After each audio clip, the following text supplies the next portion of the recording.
Signature 95. Good evening, the bunch of fuckfaces, drunk idiots, monster drink drinkers, which I am, and full of butter chicken. This is your host, Ultra Magnus, for another episode of Dark Side of 95 with the one, the only, the nasty Ticklepuss. Good evening. And that's how he responds. Good evening. So, Puss, a lot of people know your flamboyant type of commentary, bashing the Philly Ding Dongs, and a lot of different backstories based on your articles. But let us know a little bit about yourself. I do know already that you have a funny story about you and Nips when you met, and that you're married to twins. Yeah. Let me see. Let me know if I leave anything out. So yeah, I'm probably the same age as most of the guys in this league. I mean, I know Wolf's pretty old, but I am, I think, 45. I'm actually a tech guy. I work in the for an enterprise software company, and I do cloud technology architecture as part of the pre-sales group. So I go in and talk to like CIOs or tech divisions of companies for these multi-million-dollar deals, and kind of answer all their questions and put their minds at ease around things around like cloud security and data center security, infrastructure, all that fun jazz. So yeah, some of this tech stuff comes, I think, a little bit easier to me, for whatever it's worth. Well, the funny thing is you probably lost all the Minnesota guys once you started saying CIO. Yeah, maybe. But I spend a lot of my day on mute, just listening. We have people that like go on site and do presentations, and I used to do that, but now they've moved us virtually remote. So now I just sit there and I always post my meetings that are like 8 hours long or 10 hours long, and half the time I don't even say anything. I'll sit on mute. I'll go to the gym. I'll go eat lunch. I'll do whatever. I'll dick around in Discord. I'll write an article for Blubber Magazine. And if my name comes up or a question comes up, I'll answer it. So there's definitely a lot more to it than that, but a lot of my days are like that. Well, so it's kind of cool. You're about in the same boat as me. Unless somebody dies, that's the only way I'm going to be actually involved. Yeah. But you're in a whole different realm. I don't know how you ever, every time I know other people brought it up, we're all wondering, when you have a work emergency, like what in the hell does that mean? It involves what you probably think it is and times it by about 5 or 10. So basically a work emergency is that something has happened to the product where the person has been placed into it and something has happened to that person in it. So it involves me having to go and repair, take out, adjust, and replace. All right, full disclosure, I didn't think it was that. I thought it was you had to get a casket to a body immediately. Well, those occur sometimes, but a lot of the times is that a funeral home will call me and say, "Hey, listen, we got a problem with this casket." I'm like, "What is the problem?" I'm like, "Okay, it's this. Okay, I'll go in and fix it." And then they're like, "Hey, you know what? We have another problem. Could you help us put this body in this casket?" Damn. Yeah, so I've seen my fair share of dead bodies, put it that way. And there's a few dead bodies in this league, like Einstein. I don't know. There's a few of the Minnesota guys have been quite quiet lately, which has been a bit disappointing. And I don't know. It just seems like the last 4 days, it seems like a graveyard in the league, just very quiet. Yeah, there's some unfamiliar names up there. There might be an article coming out soon with where those guys get called out, but I know some people have things going on. Like I know Lloyd was off at some weed tree farm somewhere for like a week or so, and I think Segathon was up in the mountains dicking around with feet and bears and stuff like that.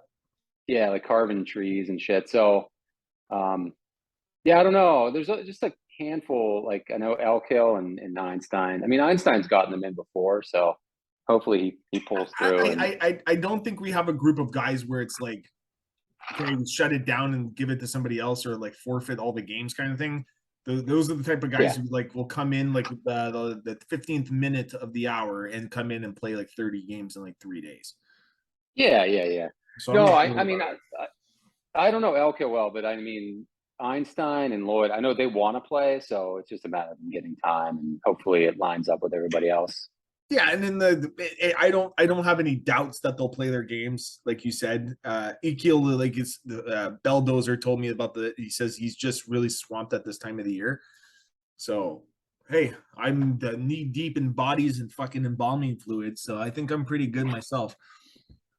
But yeah, so I don't know where I left off, but anyway, I have 2 kids, 2 boys, 17 and 11.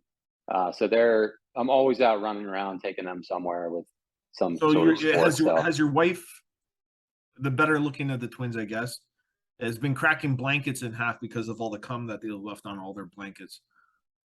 Yeah, well, she stopped doing my older one's laundry a while ago. Okay. She refuses, so I take care of that. So she grew up. She didn't have brothers or anything, so this is all new territory for her. Okay, fair enough. So when we're missing a sock, like I'll just take over. I'll just take the laundry part of it. Okay, so she doesn't have to put her hands into that stuff. No, correct. Okay, fair enough. I got fair it. enough. You're a good man. You're a good man, Puss. Yeah. I do it myself with my wife, and like maybe it's a little bit too much disclosure, but when what's called Mother Nature comes running around and there's like little things left behind, yeah, that's not fun either. But you got to do what you got to do, I guess, to get some. I guess. I don't know. I was always kind of on the cleaner side, but maybe I don't know. I don't know what you're doing with yours. Well, I'm as clean behind. as a bell, but sometimes some things slip through the cracks. Fair enough. But tell us about the Blubber magazine, because I think that's something a lot of people haven't really understood, where the brothers and the sisters and the mother and father all align, which are probably all the same person. It's funny. It's been around for a long time now. I think I started at season 2. Well, season 1, I remember writing some shit about my own team. Like whoever eating hot dogs or something on a post game. Yeah, well, season 1 was like totally different. It was like Troy Hill news, and I'd write some stupid ass weekly articles, and I'd run down the players on my team and stuff like that. But then when I traded all my skinny guys for fat guys, it changed to Blubber magazine, and I think for the first year, season 2, I was still focused on my own team. But at some point, I stopped writing about my own team and just started writing a bunch of bullshit that just I thought was funny. I mean, it might come across as like I take it really serious, but I fucking laugh my ass off like reading it back. I don't know, just something. Again, it kills some time during those 8-hour phone calls when I'm on mute, and it just fucking makes me laugh. Well, I've lost track of the family tree though. Oh, you have to post the family tree at one point, and I'm pretty sure some arrows go back and forth between the same people. And the funny thing is, I read it to my wife, and she actually follows it very closely. And good. She actually loves. It's good to have a couple fans. She loves cooking with Puss. And the one thing she kept on bringing up, she's like, every time I show her, she's like, "Oh, is that Puss's team?" I'm like, "Yep, that's Puss's team," because she always sees the dog. So she's always wondering awesome. She knows which teams are in the league now. So pretty funny. That's awesome. Yeah, I don't even know where the name. I know that Wolfie actually started writing with that John Coxon, and I'll be honest, I don't know if that's a real person or not, or if he just made that shit up. Knowing Wolf, it probably is like his brother. It might be. I don't know. But I started writing under Brian Coxon, and at some point I switched it to Sun, S-U-N. I think it was S-I-N, and I don't know. It started to get made fun of that I was doing it wrong. So then I just added the Sun on at the end and made it Sin Sun. So I don't know. It's evolved like every year, I think, but it's just some goofy shit. I can't believe people read it. Hey, put it this way. It's the same thing. Why the fuck do people listen to this shit? And it's the same thing. Why do people want to listen to Wolf and Klein? Say, did you do your homework? Did you do your rankings? I'm like, fuck off. Like, there is no rankings. We're playing a video game league. It's still fun, but it fucking baffles me, some of the stupidity and nerdy stuff. And the more and more I find out about people, the more and more we're nerds. That's right. I love it. I love it. So we're gonna jump into some question period. I've been flip flopping around on like the format, but whatever. But given that you're from the Three River location, and you have small hand Kenny Pickett probably being your starting quarterback in the near future. I lost my brittle leg Trey Lance this past weekend, and we're gonna start into this. If you had to rank your Pittsburgh city teams, how would they rank? You know, I was asked this recently on another podcast as well. That's funny. I'm just more or less trying to understand, because I don't listen to all of the Wolf and Klein because it's pretty repetitive. Yeah. Those guys aren't too creative. And the fact that they had to bring Nips on with you to liven it up even more shows how much they're seeking ratings. Yeah, I mean, if I had to rank them, you know, I'm ready to change it, honestly. I mean, I would always say the Penguins would be the top, although I will say, like, since COVID, I've really kind of fallen out of just honestly professional sports in general. It's really like not keeping my interest. But you have a Troy Hill franchise to focus on. Yeah, I know. To be honest, I would rather watch fucking streams on Holy Grail site or any of these other schmohawks than like an NFL game. I can't take it. It's all the replays, all the fucking delays, all the commercials. It drives me crazy. So it's the announcers. They're like, he's such a stud. He's so fast. They're all fast. They're all professionals. You fucking moron. Yeah, like they're the cream of the crop, and they're all hopped up on roofies and steroids. Come on. Yeah. If you want me to rank them, though, I would go. Yeah, I would still probably put the Penguins number one. My heart's not ready to move hockey out of it, but behind that, I would go with Pitt basketball and Pitt football, and then the Steelers, and then if you want to throw the Pirates in there, you can. But I can't watch any Pirate games or any baseball games. And I grew up playing. The Pirates baseball. have been a dumpster fire for the last 20 years. So yeah, man, I know. It's rough, and it's a shame too. I was at the wild card game. I think we might have talked about this on Discord, but the wild card game at PNC Park with the Cueto dropping the ball game. I don't know how many people outside of Pittsburgh are familiar with it, but I know about Nipples and I were both there, and it was it'll never be replicated because of the scenario and everything that went into it.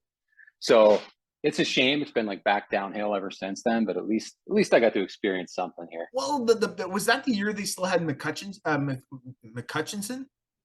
Yeah, they had him. Andrew McCutcheon, yeah. They still had him. I think they had Bell at first base. It might have been before his time even. I can't remember. They had Russell Martin, who I think was a Canadian guy. Yeah, he was the catcher. He went on to the Dodgers afterwards. Yeah, he's the one that hit the home run after Cueto dropped the ball.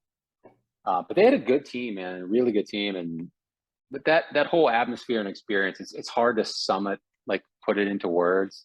Luckily, I got to take my son. So. I would say that it's hard to even put it as a comparable. Like the Steelers are like, when I think of Pittsburgh, I think of the Steelers and Penguins. Pitt football, probably back in the day a little bit more. I think Cordell Stewart was a Pitt Panther, wasn't he? No, he went to Colorado. Colorado, that's where it was. And I was going to ask you who is the second question was going to be, who is the quarterback you hate the most in Pittsburgh history? The one I hate the most? Yeah. Who you would want to fucking punch if you saw him? I have mine. There's some really bad ones for Pitt. Like Tino Sunseri was fucking horrible, but you guys probably don't know him. I would hope you don't. He was an undrafted free agent. Well, he was a Panther. If he went to the NFL, I'd be undrafted free agent in like the late 90s, I think it was. I might be wrong. Yeah, probably somebody else. He'd be undrafted, nothing.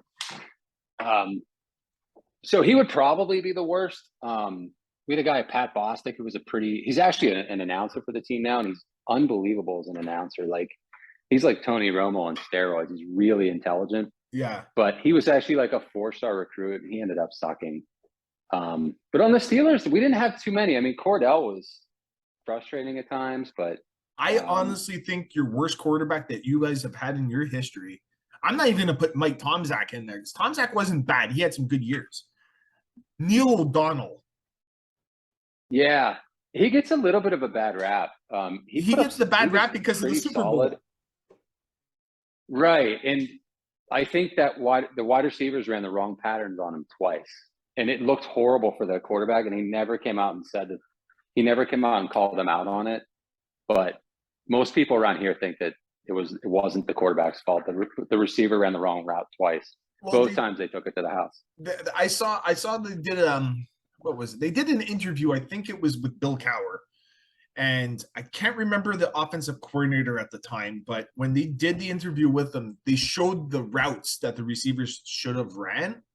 Yeah, and they showed the film what the receiver actually ran. He was supposed to run what was it? It was a post corner comeback, and he ended up running a post corner post. And O'Donnell threw it right into the fucking guy, and he's just like, "What the fuck are you doing? You were wide open," and the guy picks it off. yeah, we were all over them that game. That again was an amazing experience because we had gone through a lot of rough seasons, and the year before, I was actually at the AFC Championship game against the Chargers, and we were, I think, 13-point favorites to go to the Super Bowl. And again, it was like 2 plays, and we lost. So I got to watch that happen. That was the year the Chargers got blown up by the Niners.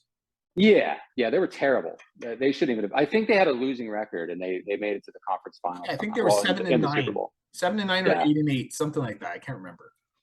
And that was like a weird thing. Like it was a really good game, but it was just 1 or 2 plays that just turned it, and we almost won it at the very end. They knocked it away at the goal line. So coming off of that, and then the next year, the AFC Championship game, it was against the Colts, and Harbaugh almost completed a Hail Mary and waved off. So we were going to, it was like the first Super Bowl like in my lifetime that I could really remember. And I was in college too, so it was going to be fucking awesome. So for 2 weeks straight, we're all getting shit-faced and listening to these stupid Steelers songs that you guys probably have no idea what it is. Oh, I know some of them. Yeah, so and my then brother and my dad are diehard Steelers fans. My dad's been a Steelers fan. He even told us he had Super Bowl rings when he was playing with Bradshaw and Mean Joe Green and fucking Lynn Swan, all those guys. I'm like, you're fucking full of shit. He's like, oh, I had to stop because like I was too good for them. I'm like, fuck off. And we're kids when he's telling us this, so we believed him up until we were about 15. Yeah, and that's all. So in Pittsburgh, we grew up with that. We were 4 Super Bowls. Nobody had more than us. It was always one for the thumb. But when you're in your 40s, you were born in the mid-70s, you don't remember any of that shit. So no. So we grew up watching them, and we never made it to a Super Bowl until '95 was the year that happened. And we were all fucking over them that game, and everybody hated the Cowboys. They were the pretty boys. They had Irvin, who was on coke, and Troy Aikman, who was a dick. Like, it just Jimmy Johnson with the hair. Like, they were such a hateable group of assholes.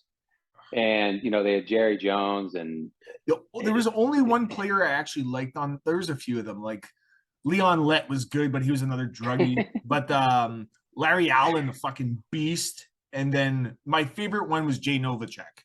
Even though I hated the Cowboys, I loved Novacek. Yeah, I mean, they were fucking. I mean, they were so good. Their whole offensive line is probably in the Hall of Fame. Like, they were tough. But we if you went back and looked at the stats, it's been a while, but I mean, we crushed them. We were dominating them, but it was like a turnover here, a turnover there. And then I'll never forget, coming out of halftime, we called an onside kick out of the blue. And that was probably my most vivid, besides that Chargers game, being there in person. That onside kick at halftime with a room full of like 30 drunk dudes. And everybody had already lost their voice. But when Cowher called that play and we got it, that's something that really sticks out. Like, all these years later, I probably haven't been more excited since, even though we've won some Super Bowls since. The funny thing is that you bring that up. I'm a Niners fan, so I've had my fair share of titles as well, and some of them were before I was born. But I still remember some of the championship games with Jeff Garcia hitting Terrell Owens over the middle, and then the one with who the hell was it? I can't remember the one who threw for Vernon Davis. I think it might have been Jeff Garcia as well. But one of them, like those guys were just like fucking natural freaks. But then there are people talking about like, oh, blah, blah. And then you're like, look at these people. They're all fucking roided up. But people don't move that fast. You look at Vernon Davis, 6'3", 250, and he runs a 4'3", 40. You're like, get the fuck out of here. And the guy probably benches 225. Like, he probably benches kegs. So crazy. Well, sorry, man. I don't know how we got on that topic, but it doesn't matter. That's what the podcast is about. Who gives a shit where the fuck it started? I don't know. Did I put any vodka into this freaking monster drink? Not 100% sure, but might look back later when I get done with this. So I think we're in the question period. So let's start another one. A funny word that is not funny. Yeah, so I've heard some of these already. I've heard quim, which I think is Nicaraguan for vagina. Yep. I've heard moist. I've heard kumquat. I think Klein said Uranus, which I kind of liked. Yeah, that's pretty funny. Ticklepuss is a pretty funny one. Yeah, I like Ticklepuss. I don't even know where I came up with that. Well, you got Cookie Puss now too, so it's starting to have to trademark this stuff. I know. It's just coming up with more variations. It's a funny thing just to even have a conversation about, but moist, I don't know why people get so upset about it. It's like, what else am I supposed to explain why this cake is so moist? And people are like, don't say that word, it sounds horrible. I'm like, you're telling me this cake sounds horrible? No, it's moist. It's delightful. I'm sorry. Yeah, everybody likes moist. Yeah, they do. I like moist snatches too, so don't hate me because I love it. Would you have a weapon of choice in a zombie apocalypse? I'm going to take that out. What would be your weapon of choice against the Philadelphia guys?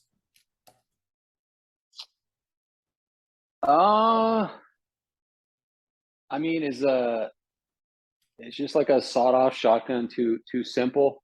No. I don't have anything creative. I would just do something that one barrel. I think with a shotgun, I wouldn't have to aim. I could just shoot and spray. So that's probably better for me. So most guys are used to shooting and spraying. So I don't see there being a problem there. We don't have to aim though. That's the key. General direction, you'll be okay. Yes. So this is a question I have. If there was a wrestling match between you and Nips together against Klein and Wolf, who would win? Well, I mean, we would win. First of all, we would just tip Wolfie's chair over and put him up on Klein. I mean, that's a no-brainer. I think Nips would probably knock out the ref, and then you guys would go to town on Klein. No, we would take them down. Unless Klein could take both of us. I don't know. It's possible. I don't know. Klein looks like a freak. I don't know. He's like the Brooklyn Brawler. Well, me and Nipples, you guys don't really know us too well, but we're very, very calm and very docile. We don't fuck with anybody. Those Philly guys, like Klein, he comes off as a little more aggressive. I think he's a lovable hugger. Yeah. Unless you back him into a corner, he'd probably go ape shit. But yeah, me and Nipples we're pretty easygoing. I don't think either one of us have ever been in a fight. So this is the funny thing is because I don't know if I try to size people up when I'm thinking of a fight, but like when I met the Minnesota guys, I'm just like, like Judd's probably like 5'1", Blair and Brandon are like 5'9", and Segathon's probably knee high to a duck next to his feet. Those guys are fucking huge. I'm 6'1", and I'm like, these guys are fucking huge. Brandon's 6'5". So Autobahn's 6'5". Oh, yeah. He looks big. Yeah, he is big. Blair, I think he's like 6'3". Segathon's like 6'2". Sammy Smith is like 6'2". But Judd's a little shorter. Judd's like 5'11". So when I hear about other people in the league, I'm like, I wonder how tall they actually are. So I gotta figure you're probably 6'2". I am 6 foot. Maybe 6'1". So Nips is definitely smaller than you. I think I have Nips by an inch or two. He's just under me. Well, I don't want to step over lines, but that's what the twins said. Yeah. I mean that in multiple ways. Yes, I that's have them what I by mean, in intricate. multiple ways. It's becoming a more of a boring question, and I keep asking this, and I think I'm going to scratch it. But best three logos, worst three logos in the league. Well, the best three. So I have heard this question asked. I'll be honest. I am really partial to the Thunder logo. I love. I don't know if you did that one or if that was just online, but I love the blue and black. I think it's awesome. The Thunder one. Yeah. Koyak Tucker. How the fuck you say that? Yeah, I don't know how you say that. Yeah. Yeah, I don't know why. I've always liked that. I like that dark blue with black. I just think it looks really sharp. I think it looks really good on the ice too, but especially like in the Google Sheets and stuff. So I've always liked that one. The Sunnyvale one you can't go wrong with. I mean, I know a lot of people have mentioned that one. That one's really, really strong. And if I want to pick one that wasn't named yet, well, I will say the Tards one, the Timmins one is fucking awesome. Yeah, I've joked around with Nipples on more than one occasion that I'm tempted to buy that and actually put that logo on a jersey. And I don't even own a jersey. I'm not a jersey guy. Well, I have one Steelers jersey that's like 100 years old, but I'm tempted to buy that one even before my own. I love that stupid little thing. The Timmins Terrorgrades. Yeah, they're the Tards to me. Yeah, that's what everyone's calling the Tards are coming. The Tards are coming. Yeah, and then your three worst. Worst. Let's see. So I've never liked Grand Rivers. You're the second person to say that in a row. Yeah, it's just. I mean, it looks legit. It looks like it's a minor league hockey. If you told me it's a minor league hockey team, I would just assume it is. Just pulled it. Somebody just pulled it offline, and yeah. I mean, it looks like a real team. So maybe that takes something away from it. Yeah. I don't like, and I know this was mentioned a couple times recently. I don't like Highland's logo. I don't know if I'm just tired of seeing it because I've exited him 1,000 times and played him a bunch, but for some reason I got a feeling every time you would call Wolf on his phone, you get his voice. This is the Wolf. Leave your message and I'll howl at you later. Yeah. And then so I think somebody said this one too the other day, but Caledonia, similar to Grand River, they both look legitimate. Like you might have just got it offline and online and hey, this is a hockey team or a beer league team that somebody came up with and you just ran with it. But those are the ones that jump out. There's so many really good ones though. Yeah, there is. Oh, and by the way, I will, and I've said this before, I love the Richfield logo. I love that stupid wizard. It's baffling to me because I tried getting Blair to change the logo, I think 3 seasons ago, and he's like, no, I think I'm just going to stick to this. There's just something about, I don't know, like Dungeons and Dragons. I think about it and I look at that wizard and I'm just like, yeah, it just works.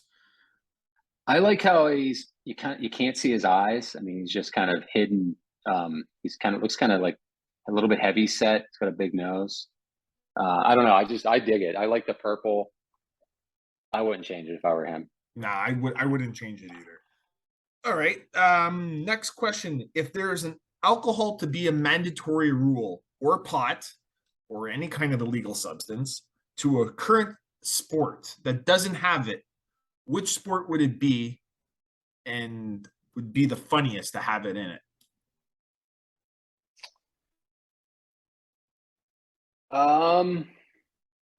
Yeah, it's weird because every sport I play these days involves alcohol.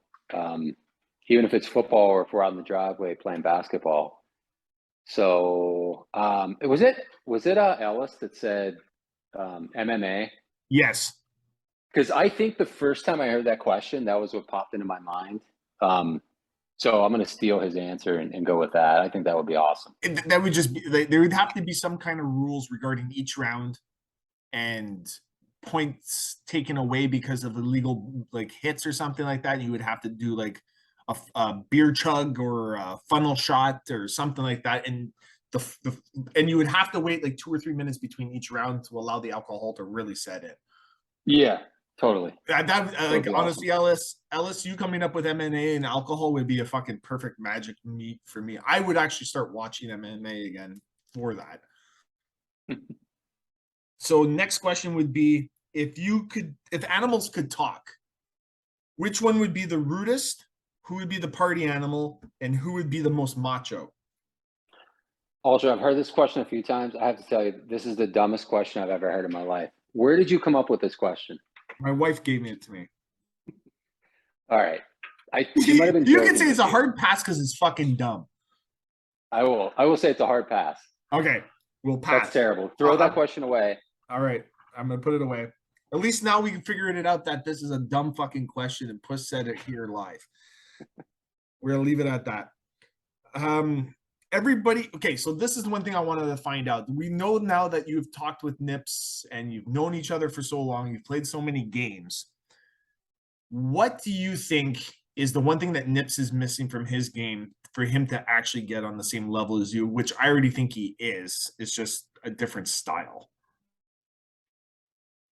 Yeah, we're pretty even. I mean, I think last time we were asked, he might have said we played 10,000 games and it was like 6,000 to 4,000. I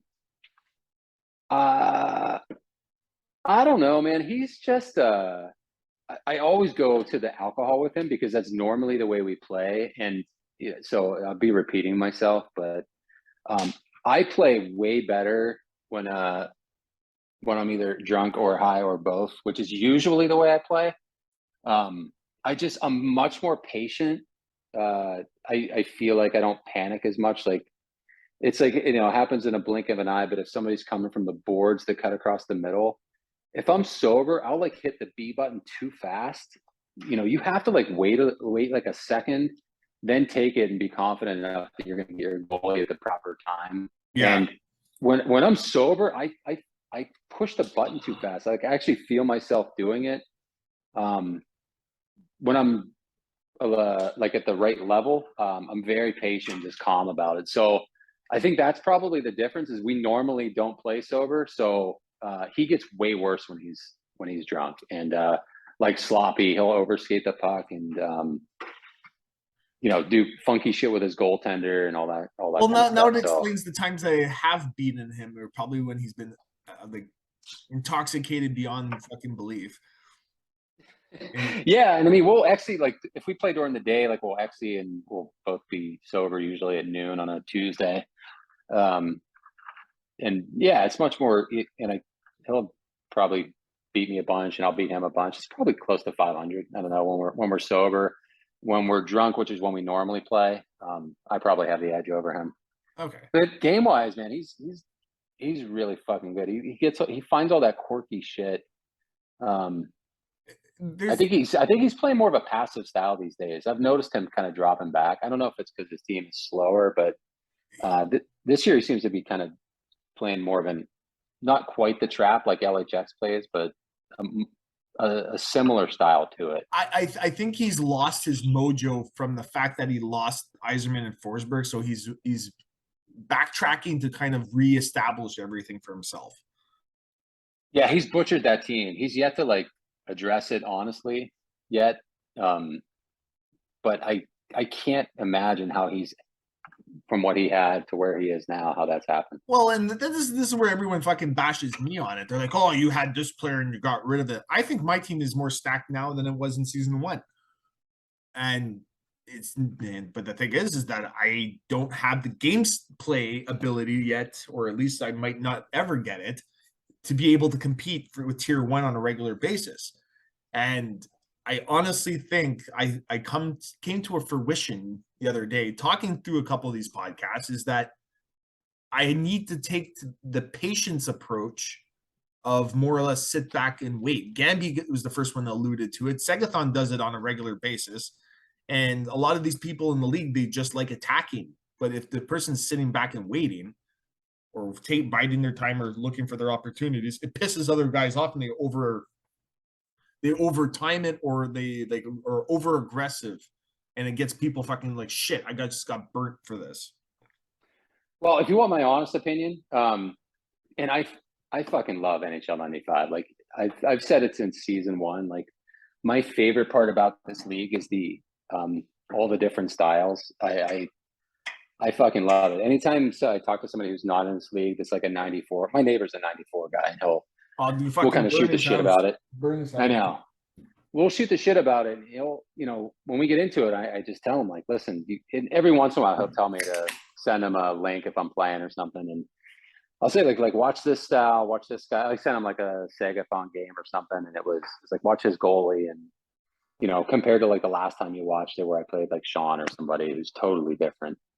But what I do think is probably the next level in this league, and what can help guys get from kind of there's like Sean and Colin, and then there's the rest of us. I think for the rest of us, we need to realize that you are going to have to just proactively change styles when you're playing a certain person. So you cannot play Sean the same way as you play Sagathon, or you'll lose.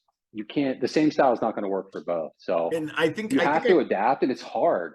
And I think I figured that out, and I found it was funny after I played LHX last season in the playoffs. Sagathon's like, throw the fucking book out, the thing about Magnus, because it's completely different.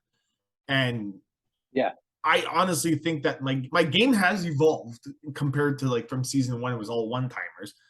I think I rely heavily on a few things that I shouldn't be relying on them. But I do think that there's certain things, and like even when I played against you, I would say my games improved against you in different ways. Still get fucking tortured by your body checking, but I just think that there's certain things in the league where you said like you have to adapt to certain players, but the hard thing is those players are adapting as well, so it becomes like a chess match. You almost have to like on the fly, and the game is so quick that you have to be like, I need to make a move now, and if I fuck up, this is what's going to end up happening. It's like you're thinking 2 or 3 moves ahead. Well, that's what I was going to say. So yeah, when you do that, you can get away with it, but then as soon as you get into that 7-game series, it really is a chess match. Because I know when I lost to Sagathon, which I'll probably talk about later when you ask me what my worst 95 moment is, like being up 3-1 and losing, like I didn't change anything, but he did. And it took me fucking 7.5 or 6.5 games to like figure out that this same shit I was doing early wasn't working anymore. So yeah, I mean, there's going to be points where you're going to have to just literally change on the fly. Like they're going to figure it out. Maybe they're having buddies text them and saying, hey, don't do that anymore. You never know. But you're going to have to be able to adjust like immediately. And there's a whole bunch of different techniques you can play in this game. And that is like legitimately what I love about this league, because I love that shit. It's so fun to me, just that game. And if I lose, I don't really care. But I just fucking love trying to like figure it out and frustrate people with body checks and all that stuff. It's just fucking awesome. Yeah, and like I think like I figured out your style, and I'm not gonna like spill beans on it, but I figured it out, and I talked to Elias about it. I talked to Wolf about it, and I said your style is very similar to. It's weird, but I don't even want to say it because it's gonna sound really bad, and I think I'm gonna like call you out on certain things on it. But it's almost like when you set up your dead man, you already have 2 moves ahead of it that you're going to play off of it. And off those 2, I always get burnt. And I'm not the only one in the league that's getting burnt by it. So that's all I'm going to say. I'll say offline what I think it is, but that's for another time. Yeah. Well, it doesn't matter to me, but I will say like the style that Sean, the Waterloo style, which they always call, is probably the style that like Nipples and I play that way. I think the big difference is we dump the puck a lot more, but we were always like really aggressive. We never dropped back into like the red line. Like I said, he's kind of doing a little bit more now, and LHX does. I still remember when this league started, and Nipples wasn't in right away, right? I had to like twist his arm to do it. But now he would be regretting it if he never joined. Oh, he'd be pissed. He was just worried he couldn't get his computer set up because he's illiterate when it comes to that stuff. But when before we kicked off the season, I don't remember the timing. I think it was like during the draft. I don't know. We were playing Xyz, and they didn't mean anything. Like we didn't have teams, we didn't have division. We had teams, but not divisions, I don't think. And I remember saying to him, like, he was Xing guys, even though he wasn't in the league yet. I was like, have you played Renfrew yet? Like, we had played a whole bunch of guys in college and shit like that, and nobody played like LHX. And I was like, you have to play this guy. Like his style is so fucked up. I can't figure out how he always has a guy in position. It was like mind blowing to me, and it's still mind blowing to me. So like, you know, looking back on that, that's kind of funny. But he's still playing that style, and it's still working. Yeah, and I think LHX is the one guy in the league that pushes the boundaries of the programming of the game. He just knows the like the quirks of the game. He's probably at home like smashing his controller. Okay, this is not working. Crosses it off. Let me try it with this button now. That doesn't work. Crosses it off. But he's putting in every game scenario, and then he finally finds the one that actually breaks it. And he's like, okay, I'm gonna use this one. And then everyone's like, what the fuck is he doing? He probably plays the best. I wouldn't even call it a pump and dump. He's the type of guy that like when you're playing football or something like that, you're like running with the ball and you throw it over the guy's head, and the guy's just like, oh, what the fuck just happened? You catch it behind him and run. That's LHX.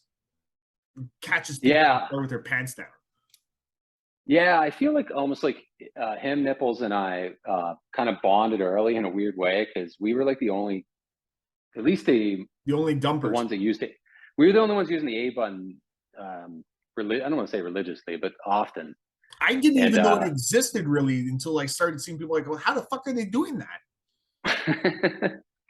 Yeah, it was like catching people off guard at first, and I know some people were frustrated and left the league, and it was kind of weird a couple times. But you and LHX have had two guys leave the league because of both of you.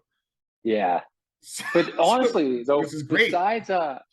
Besides that, I feel like our style, like me and Nipples at least, our style is very similar to Waterloo. Like we were always high pressure, try to get turnovers. The difference is those guys are so fucking good on breakaways. I mean, they're just you know, really don't know. I've been playing this game for I don't know however many years now, and I don't think I'm going to get better at this point at breakaways. So I'm just accepting it. It's weird because the thing is, I do think Colin and Sean's game style is very, like you said, it's like hard press, full court, beat the fuck out of you, and take advantage of breakaways. They don't want to pass it because that's how they get their breakaways. They fucking body check you and take it over and then go back the other way and they're on a breakaway. I honestly think the times that I have beaten Bell, the times I've come close or at least containing Colin, has been applying their game style to them and being conservative in your defensive zone so that you're not fucking basically getting burnt. Like I said it in the finals on the commentary, like against Colin, I told Colin, dump the fucking puck in. You're up on him 2 goals. Play the Taipei dump. No particular reason why you're dumping it in, but it's just so that he doesn't have the puck in control. It's hilarious. Yeah, and they're probably the 2 players that whatever they're doing works because they don't seem to have to adjust, like whatever they do. I mean, the other night when I played Colin on that game of the week, I think in the first game he didn't have a shot in the first 2 periods, and I was only up 1-0, so I was definitely vulnerable. But like to not let up a shot until the 3rd period, and then it was like he scored like 2 goals in 20 seconds and it was over. So it's like whatever they do seem to have this ability to just kind of score whenever they need to, and I feel like that way against some guys, but against those 2 guys for whatever reason I just don't. They're really good, and they're really good with their manual goalie. Like they don't get the credit, but they're the reason they don't get the credit is because their timing of getting the goalie is so fucking. They don't have to be on the goalie very long, so they don't camp on them. They just grab them at the perfect time, and whereas Segathon, you come into the zone, he's already on him. Yes. So that's and then Lloyd's even worse. Oh, yeah. Fuck yeah. Lloyd is like the puck is. He cleared the puck and he's still on his goalie. He's like, I know you're coming up the zone. Oh fuck! It pisses me off. I played Lloyd, and Lloyd's the type of guy too that if you can get on him and beat him, he told me when I played him in our 4 games that we played against each other. He said in the second game, he says, "Okay, I gotta lock things down." He shut me out 2 games in a row, and then I beat him in the 4th game, but I blew him out. So it's almost like he's that type of guy too. Is that he'll just camp. He doesn't mind winning a game 1-0 or something like that. Yeah, and I love it. I love that it's totally different from, you're going to go from playing him to playing pretty much anybody else, and it's going to be, you know, the exact opposite. So that's what I think is the best part about the league, is the different styles. I love it. Definitely. Question for you now. Of the nicknamed plays, which is the one that you would want to learn to play the best? And What are the nicknamed I'll plays? elaborate on it. Taipei Dup, Klein Cross Crease, My Slapper, the Waterloo Breakaway. Like which one of those ones would you like to incorporate into your game that you're like, I'm not really good at it, I would like to find out how I can get better at it? Dude, it's no question. I mean, the breakaways, without a doubt. Yeah, I think that's it. You know, if I were being honest, like that's probably the biggest flaw that I have. But like I said, I've resigned myself to just being average at it. The Taipei dump, that's got to be outlawed. That's worse than the down B at this point. It kind of feels like it at times, but there's a strategic part to it. Like I've been trying to do it. People are like, oh, you're doing the Taipei dump. I'm like, no, I'm trying to see if I can know how to do the A button. And 90% of the time it's not going in the right way. So, but like there is one, like I would wish I would be better at breakaways. I'm not bad. I wouldn't say I'm great, but I'm probably average to subpar. But they're like, my one move is the slap shot, which people are like, I know how to stop it. But the thing is even when you try to stop it, sometimes it'll go in. So like, I'll take a 25% success rate on a slap shot.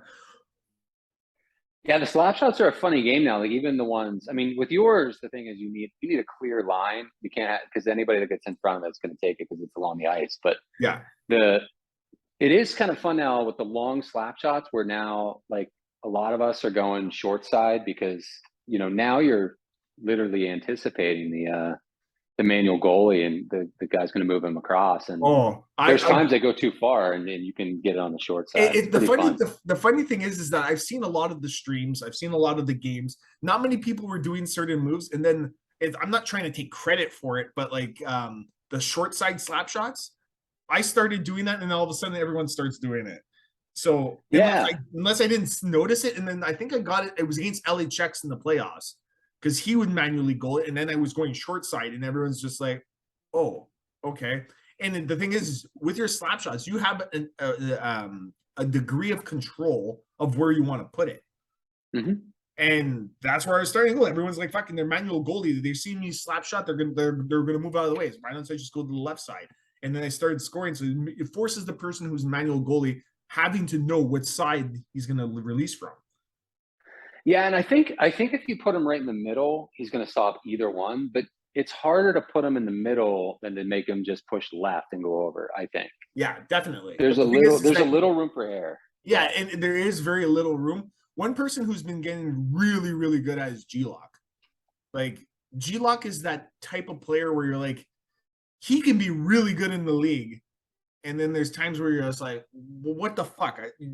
You're thinking too much aviation right now. Get your head out of the fucking sky and come down here and play on the ice. Yeah. G-Lock is a weird cat, man, because he's really good. He actually reminds me a lot of Halifax. They both play, and Sammy Smith actually used to do the same thing. They play so unorthodox. They try a whole bunch of shit that nobody else does. And a lot of times it works. But G-Lock in particular has zero patience with the puck. Like if his goalie gets the puck, you can get one turnover goal off the goalie a game against him. He doesn't have the ability to just like either just push A or just wait a few minutes for somebody to get open. He's got to figure out that goalie passing. Oh, the fact that he leads the league all time in goalie goals is a hilarious factor. But another person that you said, like the goalie just giving away the puck, Gaelic Gopher is the same thing. He has a notoriously bad habit. I was bad before until I figured out, hey, my goalie, I can just fling it down the ice, or I take my goalie and go behind the net and fling it along the boards. So, but he would just come out and just pass it. And some of the newer guys, I think, are going to learn that very quickly. You can't do that. Yeah, the B button's you almost don't see it anymore. I use it pretty rarely. It's got to be a sure thing. You only do it when you're both your defensemen in there and the forwards kind of already left the zone almost. Yeah, those yeah, when you play the teams that drop back, then you just have your two Ds right there. You can kind of just pass one out instead of throwing it up to the red line blindly. But yeah, for the most part, the B should almost, like, as a new player, you shouldn't even press B with the goalie. Yeah, I 100% agree with you on that. So since you're aged yourself already, you must have been a wrestling fan to some degree in your life. Yeah, there was a few years when I was a young tyke. As soon as I found out it was fake, I stopped watching. So before you found out it was fake, who was your favorite wrestler? It's going to sound really weird, and I have no idea why, but it was Tito Santana, and I don't know if it's because I was like an astronomy junkie as a kid, and I still kind of am, but he had that like Saturn emblem on his ass. Yeah. And I don't know if that's why, or he did the figure four leg lock, which I thought was like the coolest move in wrestling. But I liked him for some reason, and I don't think he ever won anything. He might have been like the No, I champion. think he had a few tag team titles. He was like his big rival was, I think, Greg the Hammer Valentine. Yeah, and like I was telling this to Elias the other day too. He says, "Oh, mine's Iron Sheik," and I said, "Mine's Nikolai Volkov."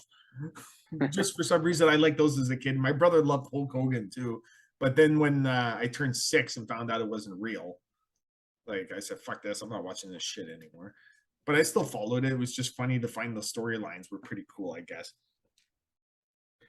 Next question: would you rather have 2 baby feet or 1 large Mickey Mouse hand?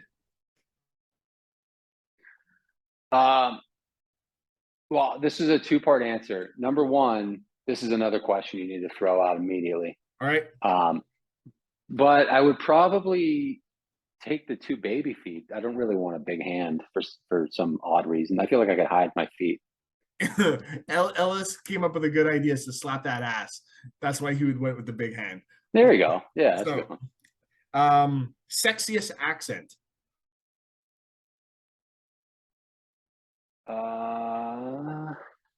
I like Italian. I'll go Italian. Oh, keep it on the pasta side. Yes. She likes her figuroni, I guess. Do you have a favorite movie or TV show?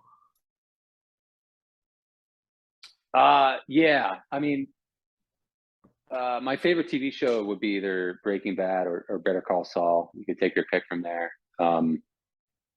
I haven't seen anything that's been better than that on TV. So, given as a segue, what is your favorite episode of Breaking Bad? Whatever that, I mean, honestly, that most popular one that's like on Rotten Tomatoes that starts with an O. It's like season 5, episode 14. What the fuck? It's like, it's a person's name. It's I don't think it's like a Greek god. Is that the one where they kill Hank? Yes. Yeah. The other guy, they're like, oh, I got like 80 million in barrels. Just sacrifice his life. Yeah. No, that episode is. I mean, the whole series is so fucking good, but that one in particular, that episode was so crazy. That would be my favorite one. It'd probably be almost a close tie. Would be the one where Todd shoots the kid on the motorcycle bike where they're stealing all the liquid that they need from the train. Yeah. That one, and then the other one would have been where he blew up Tuco's office. Yeah. There's something about that where he goes in there and just said, I'm gonna, like, this is all I need. I'll blow the fucking thing up. Yeah. Those would be my 2 episodes. Like, I've watched that show like at least 30 times through, and it's like it gets better and better every time I watch it. I had to look it up. It was Ozymandias, season 5, episode 14. Ozymandias. Okay, I'm gonna have to look up, but I'm pretty sure that's the last one. But yeah, that's the Hank killing episode for sure. Oh, that's the one where he puts the freaking machine gun into the trunk of the car. That might be the next. I don't know. That might be the next one. That's fucking awesome. The whole series is fucking awesome, regardless. So my favorite movie. Somebody else stole Boogie Nights, which would be my favorite. I really like. Dirk Diggler and Chess Rockwell. Yeah, they were my former owners, which some people probably don't even know. I love the movie Memento. That's a good movie.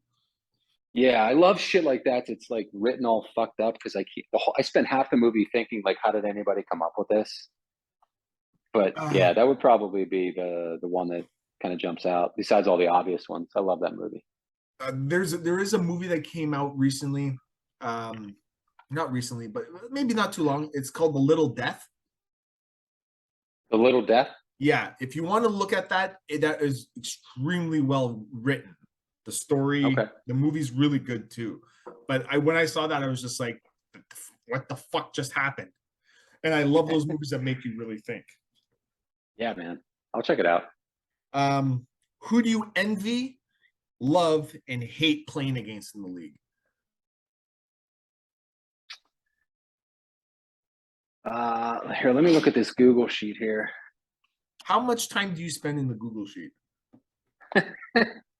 I don't think too much. I check out the standings when like scores are posted if I'm curious about like, I mean, I don't know. You're always I don't in think too much. first, so it doesn't really matter. I'm not gonna be in first for long. Bell's I don't gonna even know if pass I'm gonna you. be in second for long. Segathon might pass me too. Segathon's not going to pass you, and Blair's not going to pass you. Bell might, depending on like whose matchups are the rest of the year. But I have to play. Well, Bell definitely will. But I have to play Segathon. So if he beats me, I have 2 more against him. If he beats me, he might pass me. What was I doing? Envy. Who do you envy playing against? Who do you hate playing against? And who do you love playing against?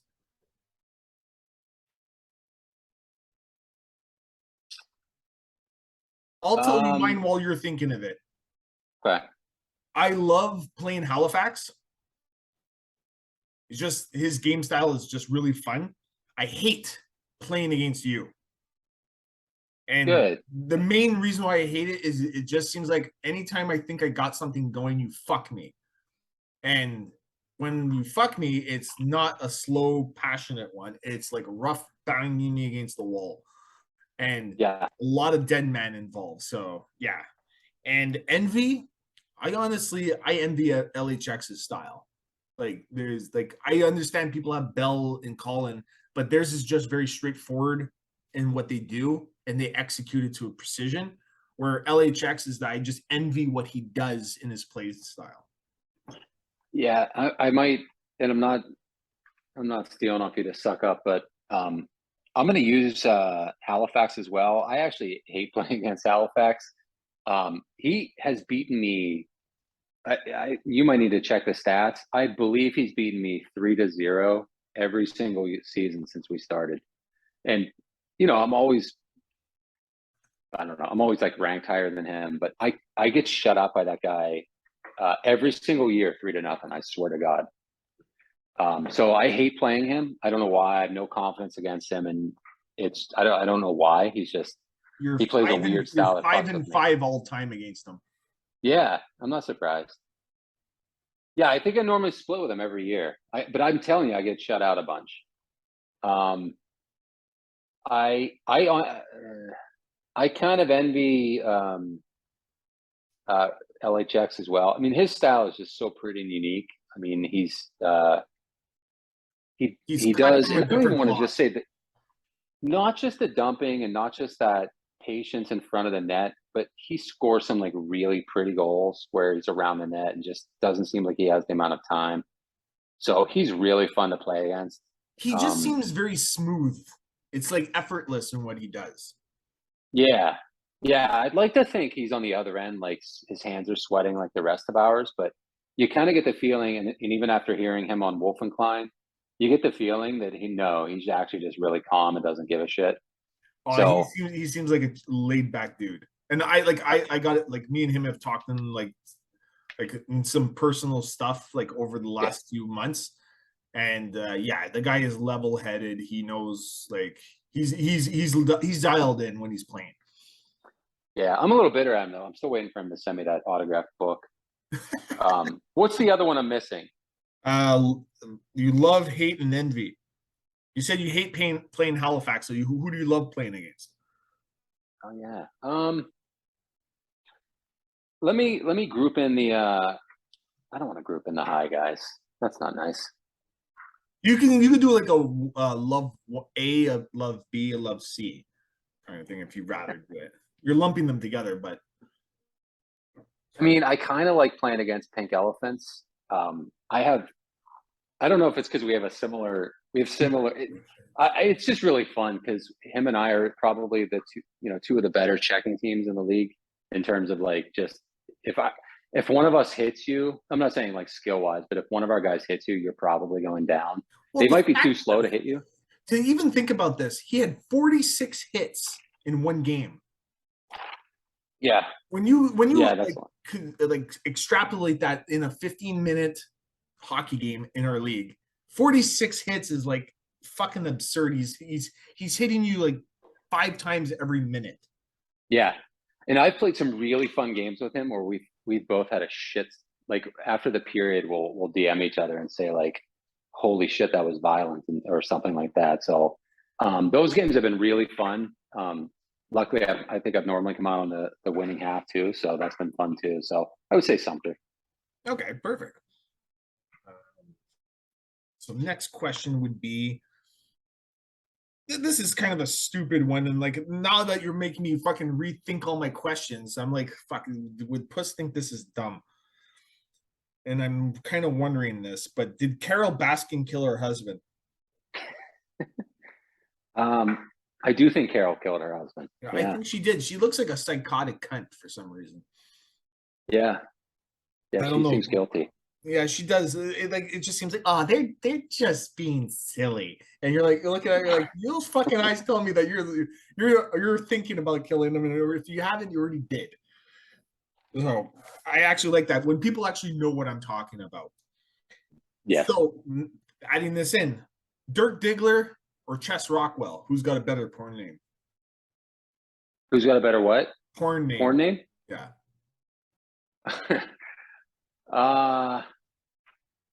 I mean, I gotta go with Chess Rockwell because the way John C. Riley's face lights up when he says it out loud the first time. Yeah. I gotta go with Chess. Yeah. Yeah.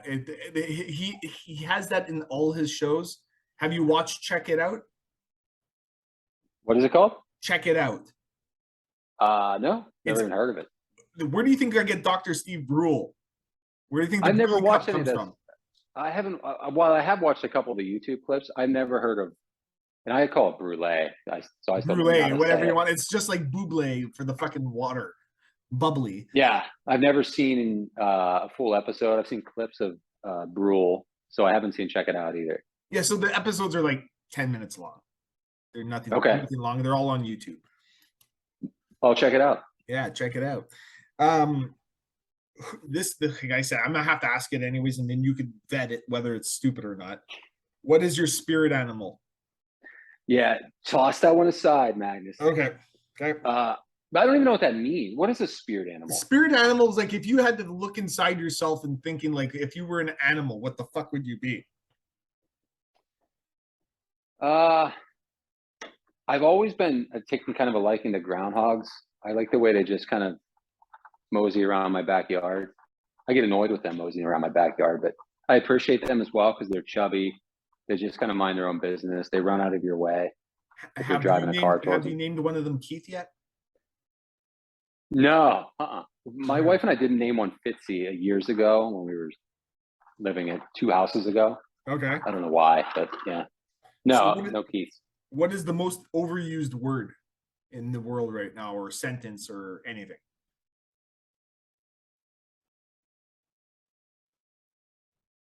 Most overused word. Yeah, something you're just like, I'm fucking tired of hearing it. Probably literally. People say that literally enough. Mine's I think I say it. I actually find myself saying it, but I use it in context. And as I say it, even though I'm using it in context, I get annoyed because other people don't use it in context. They just keep saying it. I agree. Mine's let's go. I fucking hate it. Like, we've already gone. We've accomplished it. Why do we have to keep going? Like, the whistle's gone. I'm done. That makes sense. It just pisses me off. Who are 3 coaches you would want to hang out in person? That's a good one. Definitely Glock. He seems like he'd be a really fucking good time. Everything he says on Discord makes me laugh. So I'd like to hang out and hear him complain about work in person. And also talking about how much he hates Amazon. Yeah. I think Unholy Grail would be really fun to hang out with. I've talked to him a little bit offline, and he's an interesting guy. I think he would be kind of cool to sit down and just shoot the shit with. He's a fellow Steelers fan as well, so that's kind of cool. I'm leaving you out, Ultra, by the way, because that sounds like I'm sucking up. You'd be fun to hang out with too. People don't realize how much fucking fun I could be. I know, I believe it. I'm the type of guy who does the jackass type stuff. Like I remember in college, we were out drinking one night, and there was me and two guys from BC. We got high, then we got drunk, and then we were like, let's go do some jackass stuff. We ended up starting it in college for about 3 years, and like anybody else who was a rookie who wanted to join our group, we had to initiate them. And for us three, when we first started it, we said, okay, we each have to do something really fucking dumb to prove that we're worthy of being in the group. So mine is that we went to a place up the road from our college, and it was on a hill. I took a manhole cover out of the manhole and rolled it down the hill towards cars. Sure enough, it hit one of the cars. Fucking really fucking bad. And it just happened to be a cop turned the corner coming up the hill, and I ran and hid in a bush. Sure enough, the cop comes out and sees me, and I'm laying on the ground. He's like, "Sir, are you okay?" I said, "Sir, I've just been drinking a lot, sir. I'm trying to get home. I'm looking for my keys." And I shit you not, the cop brought this flashlight, and luckily for me, I had my keys, like I had fallen and my keys had fallen forward. And he goes, "Oh, are these your keys?" I'm like, "Oh, there they are." And I got them, and he actually drove me home. So luckily for me, I got out of the whole thing with the manhole cover fucking going down and plowing through a car. But my other two buddies were across the street laughing their ass off. And then they saw me the next day. They're like, "Are you okay?" I'm like, there was no way I was leaving the apartment after I fucking got drove home by a cop. So yeah, crazy shit. And I'm willing to do it too. I don't give a fuck. What the hell? It's worth the fun. I think I just probably committed a felony by saying this on YouTube. Nah, you're good. Who cares? Nobody's paying attention. This is the 12 viewers that we have. It's all good. Yeah, if I had to pick one more, I'd go with maybe Nate. He can give me the inside scoop on calling to Sean, tell me about horse meat and all those travels he does. So I think he does a lot of interesting shit. I think he has an Afghanistan too. Yeah, no, I believe it. Yeah, if you go to that many third world countries, you have to have an Afghan. He probably has like Afghan collection. Like, here's my Afghan from Uzbekistan. Here's my one from Kazakhstan. Anything that has a stand in it. Yeah, that'd be cool. I think Nate might be a chess player too. I like to play chess, so we could kind of. I tend to watch chess online. I don't know if like my psyche's enough there. I would always be like, I want to go pawn to bishop 2. You can't do that, Thomas. You have to do this, then that. I'm like, well, fuck, I don't care. I'm playing like that's what you could do in checkers, not chess. Yeah, man. Fucking useless that I am. Pet peeve. Like what don't I like about people? Just in general. I can't stand complainers. I fucking hate people that constantly complain about shit. That drives me nuts. So you must have been pissed off at the whole Vic situation then. In what way? Just about like constantly complaining when we know that the stuff that happens in the league happens. Yeah. The Vic thing was weird, man. Like, and I was, I like Mike a lot. As did I. Whatever. Yeah. I feel like that got blown out of proportion. I mean, unfortunately, he wasn't able to let it go. You're right. He was complaining too much. It was annoying for everybody. I really wish he'd have just dropped it and moved on, and we could have just kept him in the league. The bad thing about it, Puss, that thing that happened with it was I took him and Segathon aside. DM'd him personally. I said, listen, all I'm asking you to do, I understand your point of view. I understand what happened. perfectly understandable for you to be frustrated and upset. I said, stay off Discord for the next couple days until you guys can play each other and finish the series.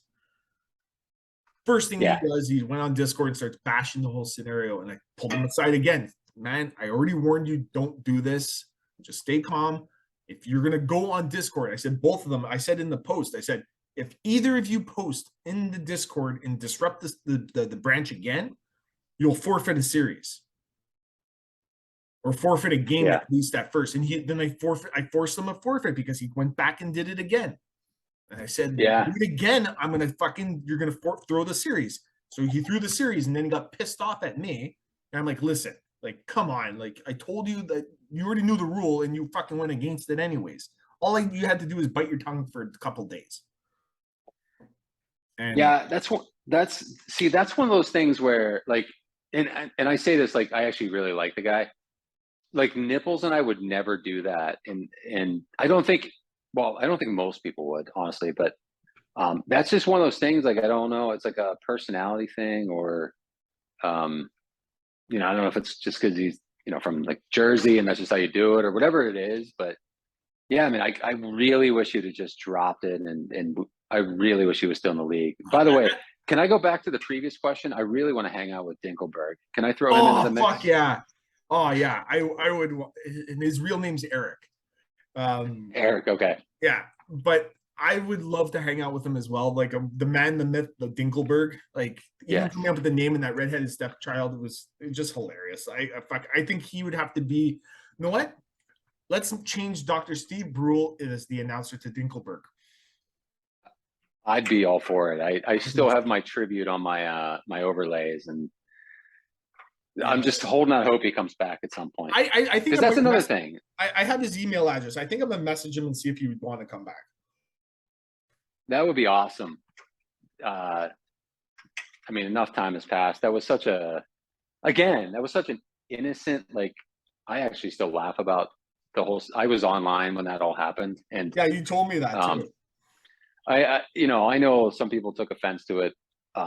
It was just knowing him, the person, was like, it just cracked me up. It actually still makes me laugh, and I could totally see why, you know, some people would take offense to it. So I see both sides of it. Well, but the bad thing is about it wasn't so much that what he said in the initial, like, Discord. It was the one where he went to DM and went over the line. Yeah, see, I don't know that part of it, so that's too bad. Well, I got the DM string from it, and it went south pretty fast.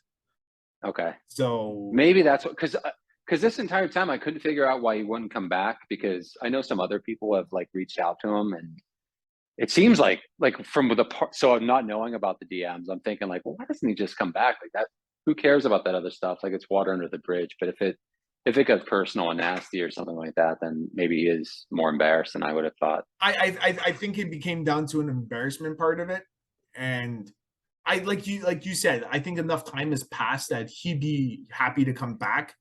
But I think at the same time too, maybe it gets to a point where some people's pride kind of gets in the way. I'm always of the nature of, you fuck up, okay, if you come back and you say, listen, man, I'm sorry with what had happened, like, I'm like, water under the bridge. You apologize, you're man enough to come and tell me, like, that's cool. Like, I have no problem giving somebody else a second chance. Like, I have no problem letting fucking letting Vic back in the league. I have no problem with that. And if people have an issue with it, like, you know what, like, he was fun having in the league. He just has to look after his fucking P's and Q's and just kind of throttle it back a little bit so he's not fucking going overboard. But yeah, it was weird because Vic, to my knowledge, only had the one incident, and it was like, it escalated just beyond belief, and it was fucking it went silly, 0 to a million in too short of a time. But I think he'd be great to have back in the league. Him and Dinkelberg, I would accept them back in the league. But I'm gonna campaign for it. We'll see. I'm gonna do the same thing. I'll reach out to both of them and see if they'd be up for it. And if they're okay with coming back, great. If not, so be it. And tell them they can have Sugar Valley's team, because if Einstein's not gonna play, suck it, Chris. Hey, Chris, I'm sorry, man, that we're banging on you, but fucking pull up some socks, man, and get your fucking hockey stick in there, because I don't like seeing you on the shit list. You can play. It's just that you decide not to. And the times he comes in, the Rise of the Firebird, fucking doesn't matter. You always come Rise of the Firebird when everyone's fucking watching football. It's just bad timing. He comes in whenever he wants to play. Hopefully, he gets some games in tonight. I think. I don't I think know. he said tomorrow. I'm gonna have to fucking start. Oh, save states. Anybody have Sugar Valley? Oh, nope. Dave was playing Colin. 4-game set. Interested in those outcomes. Yeah. Hidden talent, if you have any. Much? Hidden talent. I don't have much of a hidden talent that I know of. Well, the fact that you're I was telling good- me that you do fucking IT stuff is still a hidden talent. Nobody knows. Yeah, it's not bad. I won the state batting title when I was in my senior year in high school. That was I don't know if that's a hidden talent, but it's long since sailed. But yeah, You want to hear had a mine? 696 average my senior year. You Yeah. wanna hear- I was a top 10 badminton player in Canada when I was in high school. Badminton? Yeah, badminton. Badminton? Yeah, you know the one with the little shuttlecock, that little birdie and the sticks? Yeah, is it MINTON? Yeah, badminton. Badminton, whatever you want to call it. The one with the shuttlecock, which is actually its name. Oh, I know what you mean. Yeah, Yeah, the little okay. rubber- You're probably yeah. you're probably shaking your head like, did you just say No, badminton? I play badminton. I've never heard of it called with that N like that, but it's Probably probably the said like Canadian that. accent, eh? Yeah, it could be. You were top 10 in high school. Was it a high school sport? Yeah, it was a high school. Well, like we had like our regional type of tournaments. I was always in the top 2 or 3, and then there was we had a Canadian tournament, and I finished in the top 10. Oh, nice. So I only played that at family picnics. I didn't even know that was like a sanctioned sport. Although I know it's in the Olympics. I've seen that. well, it's the same thing with table tennis. The freaking people that's crazy in the fucking whole world, but Me and Nipples actually can ball out in some ping pong. So if we ever get together, hopefully we can find a table, and if anybody else plays ping pong, we well, can. this is the thing. I said this on the one with Wolf on my podcast with him, is that I'm going to the high tournament in February. So Yeah, I've heard that. So is that in stone, or you're thinking about it? no, it's in stone. Like I said last year when I was going, well, this year actually was with the Segathon one. I just told them, I said, tell me the date. The wife gave me the green light.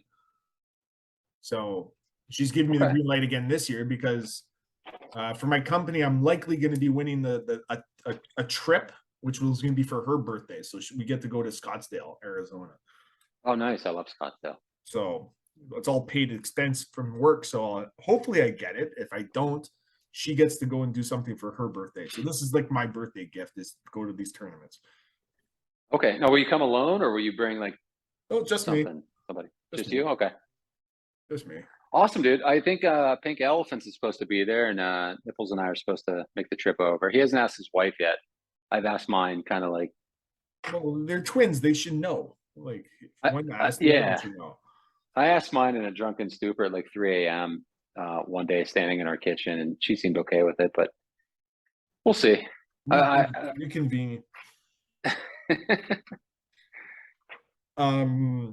This is a dumb one, and people have been getting pissed off with me, and I'm going to still say it anyways. And you can say a hard pass if you want. Is cereal soup? Yeah, I actually do have some thoughts on this one. Oh, it is not a soup. Although it is a dumb question, it's not a soup, and nobody should say it's a soup. I don't care that it. Don't give me the gazpacho line or anything like that. I'm not. A soup is a warm, brothy bowl of goodness. So it's not stew either. No, because stew you can eat with a fork. You cannot eat soup with a fork. Okay. And the reason why I asked it to you again is because I see a lot of soup on your Cooking with Puss. So I had to get it clarified by the master. So I make a lot of soup. Although ironically, I like a lot of cereal. So although they just stopped making my favorite cereal, so I'm a little pissed what's your off favorite about it. cereal? I actually like Post bran flakes with bananas. That's all I would eat in terms of cereal, and they just quit making it. They Which seems actually make it crazy to here in me. Canada still. Do they? Okay. So when I come down, if they're still making it, I'll bring you some. Yeah, bring me a box, please. Here's a case. It's going to be imported. Somebody's gonna wonder why the fuck am I smuggling all this in, but whatever. Just to why you have all this soup? Yeah. This is not, it's soup. They're like, no, sir, this is cereal. It says Post brand on it. I'm like, no, it's soup. Fuck off. I'm gonna pour hot milk into it. So if you added hot milk into cereal, would it actually become a soup? No, because that I would never do that. I That's threw a curveball in it, but I'm not going to start going down that path. In the league so far, what has been your biggest regret?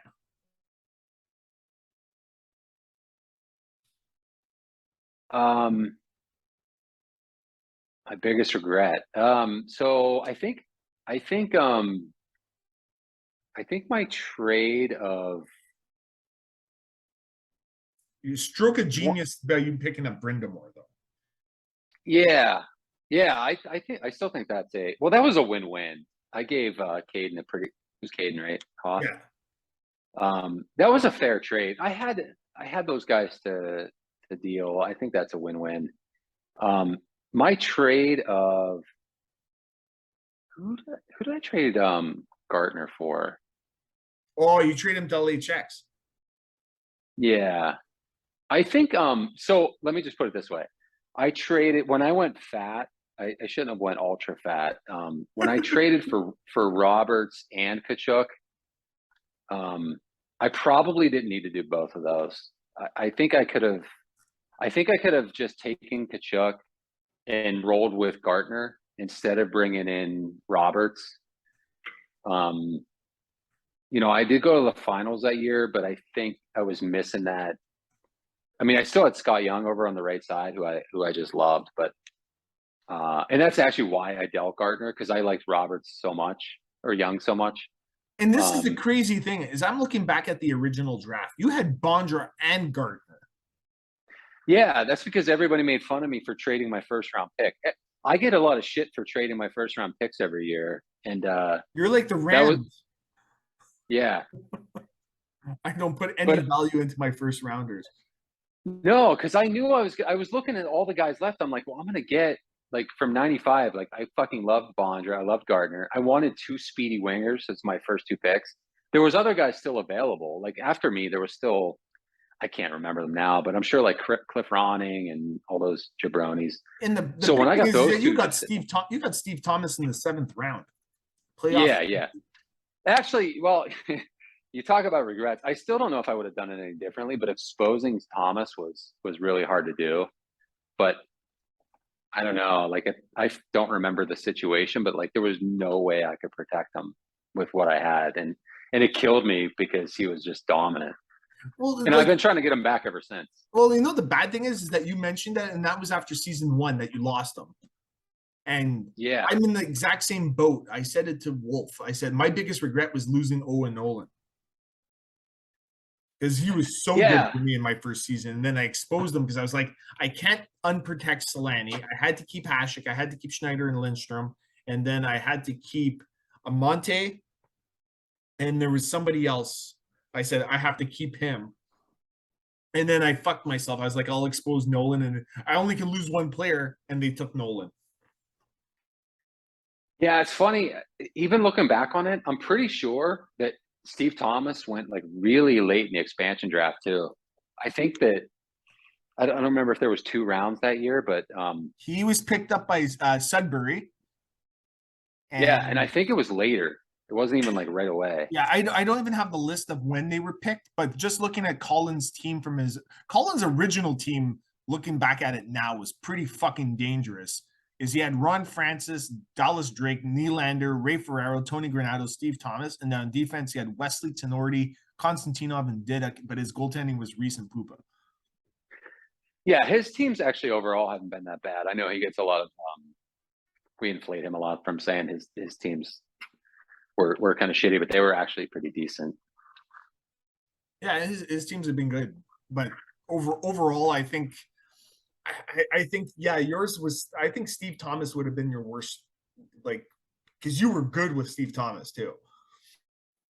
Yeah, it's just one of those things. Like the left-handers are just a surplus. Like I wish I could remember exactly, but I traded for Roberts, so I had him. Kachuk was like a year away, but I had somebody else too. So I had two left-handed guys, and he was just like the odd guy out. And it just and I think he was supposed to drop the next few years. So I don't know. Him and Scott Young I actually really liked playing with them, both of them. I should have, if I could do it all over again, I would have kept Thomas and not traded for Roberts. That was the trade for Roberts was probably the problem. Yeah, like even for me, when looking back, I'd probably still trade Schneider. I wouldn't have traded Lindstrom. I wouldn't have traded Hasek. Everybody else I would have kind of let go. Owen Nolan would have probably been gone anyways by season 2 or 3. But there was some of them I regretted. The Lindstrom and Hasek are probably my ones I regret trading. But Nolan is because of how successful I was with him in season 1. And even as a 67 overall, I was like, fuck, okay, he's still pumping out points.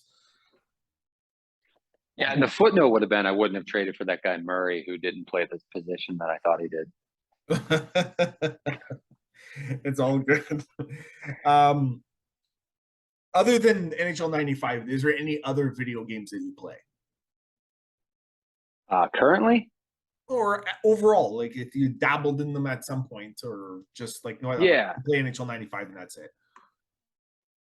Yeah, so this is a good part. So I told Ellis I would give him a plug. So Hacksball coming to a theater near you. Yep. Everybody Ultra should sign up Tickle for Nipple. Hacksball. Yeah, Ultra Tickle Nipple. So I'm looking forward to playing that. I did XC with those guys a couple nights ago in a drunken stupor at like 1 o'clock, trying to play with a keyboard, and it was fucking impossible. I just set up an Xbox controller, and I haven't played the game yet. So I'm thinking that's going to make it way easier. It is. So, but it was fun, even with the keyboard and struggling with the buttons. You could see where the excitement is. I mean, it's such a stupid, simple game that I like stupid and simple. It's like, but I did, yeah. Oh, yeah, it is. But I did play. I mean, if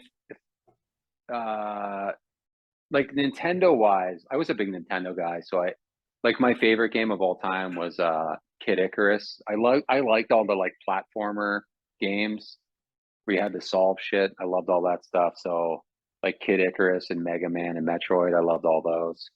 I loved all the sports games, obviously, but I loved sitting and trying to figure that shit out at like 4 a.m. when I was younger. That was always fun, like Zelda and all that. So I have a question for you that you're talking about, like the strategy type ones. Did you ever play Mystic Quest? No, huh? That was one of the games that is like, I wouldn't say it's like Kid Icarus, but it was a very stupid game. I don't know why my dad bought it for us. He's like, oh, this is a good game. You could try this one. It was called Mystic Quest. And basically you're running around. It was kind of like a Super Mario version, but like the kid couldn't jump. And it was always this one part where you couldn't beat it. It was just a pain in the ass. But looking back now, I'm like, could I play it? I'm like, probably not. Fester's Quest was a great game. Yeah, that's a good one. What are some other good ones? Tiger Heli, Pink posted that after I put it in there. Tiger Heli was a great game too. Yeah. There was just so many great Nintendo games that came out. Yeah, and then I did get into the Xbox. So I have kids. So like I have 3 Xboxes or maybe 4 in my house right now. So yeah, my older ones get into like Call of Duty. He's got a bunch of games, but Nipples and I got pretty good into Call of Duty for a few years now. So before NHL came around, the WNHL 95, we were playing a lot of COD online with him and I. So that's fun to just, again, being drunk. He also ironically cannot aim when he's drunk either. So he would just die constantly. Who, Nips? Yes. Yeah. For some reason, I don't know what it is, but I think Nips would be the type of guy when he's playing, he has the controller up to his face and he tries to like tilt his head when he's shooting. Maybe I don't know if I've ever actually seen him. We're always like remote, so we'll throw the headsets on, and but we had some fucking fun, man. Like my name on there is I hate puppies, and I did it specifically so people would like talk shit on me, and you get some entertaining stuff. So that, and the only other game I really I would say loved was what's the physics game on Xbox where you have to go through the puzzle Portal? Have you ever played Portal? No, I've wanted to try it, but I never really got into it. Yeah, Portal 1 and Portal 2. There's two of them. At least there's two that I know of. Really fucking fun, just all by yourself. Have a few tequilas and play it. It's fucking awesome. Oh. Next question would be, if you had a superpower, which one would you want? A superpower. I'd kind of like to be invisible. I think that would be fun for a lot of reasons. Yeah, that seems like it. Mine would be like regenerative health. Like you can self-heal. I always like that one for some reason. Fuck up my leg. Oh, it doesn't matter. It's been compound fracture. It doesn't matter. It'll heal in 30 seconds. That'd be good too. Yeah. 5 things that you would want, you can't go without the rest of your life. Food cannot be one of them. This is another one. So Ultra, you have to reduce this to like 2 or 3. Okay, you know what? Put it this way. If there was one thing you could choose to have for the rest of your life, what would it be? I don't know if I can pick just one. No. You just complained that it was too long. Okay, 3. We'll meet in the middle. We'll make it a happy medium. No, I don't know, man. I'm pretty simple. I don't have a whole lot of it'd be weird if I said like my laptop and my Sega controller, but and I know Wolfie said like his wife, which is bullshit. But I don't know. I would take like, I'll say an iPod because an iPhone seems like that. But I would love that. I would need to have music. Take like a chessboard and your laptop with your controller. What else? Like a bottomless pit of like weed. There you go. I'm gonna be by my. I feel like I'm by myself in this scenario. So if I have the chessboard and I have the music, I probably need the dope. And if you have the pot, you can actually have a split personality and play yourself. Yeah. Yeah. Come back 20 minutes later. Okay, it's your turn now. Okay, I'll play. Yeah, I wouldn't know what the other guy's doing. Yeah. All right, so here's a what if question. What if you had beat Segathon? I think it was in season 3 where you had lost. Do you think you would have beat Bell in the finals? Was it season 3? Well, no, yeah, you have to be more specific because he's actually ousted me twice. But I know I'm going back 1 second here because you lost to Bell in a sweep. I think that you should have actually won that series because looking at the scores, there was 3 games that were like a 1-goal game. Yeah, listen, I have bad memories about that series, and I don't, like I said, I don't like complainers. I had some all-world shit going on in my house that night, but that's neither here nor there. He's still better than me, but yeah. When Segathon beat me, that was a low point. Would I have beaten Bell? I don't know, probably not. I haven't beaten him 4 out of 7 games yet any other time, so probably not. Okay, fair enough. This year I will though, but not yet. Okay. The last question before we go to the next part. 3 things that you like about the W or that you would like to see improve. Do you like everything about the W? I can't even imagine what you'd improve in terms of the sheets and tickiness coming in with the charts and the articles and the podcasts. I mean, we have podcasts referencing other podcasts at this point. So yeah, the community to me is off the charts. It's fucking hilarious. It's fun. I mean, if you're talking just structurally, I really like what you put out there the other day. The 3 divisions, and I think that's a real sustainable model for you because I know you have the most work or all the work. But I think you can kind of like backfill that bottom tier, if you're calling it tier 3, and as teams come in and out, then you can just add them in, right? And that's basically where it is. And if a team falls out, then it's easier to replace a team that only has to play everybody twice than somebody who's in a division where you have to replace like 30 games kind of thing. So yeah. That's kind of the way that I was kind of looking at it. And I think the structure of it is, like you said, it's more sustainable. And it will allow more competition within the division. Because I do like the divisions how they are now, but only playing 3 guys, when you're playing 4 different guys, I think the rivalry will be a little bit more intense.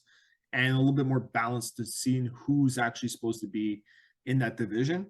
But I think a lot of guys have alluded to this, that there's tier 1 is the cream, and then like 2 and 3 are kind of blended, where like the talent level, like all the guys in tier 2 and 3 have flaws that are obvious. Tier 1, you could see that they have a flaw, but they can cover it up pretty quickly with their other strengths.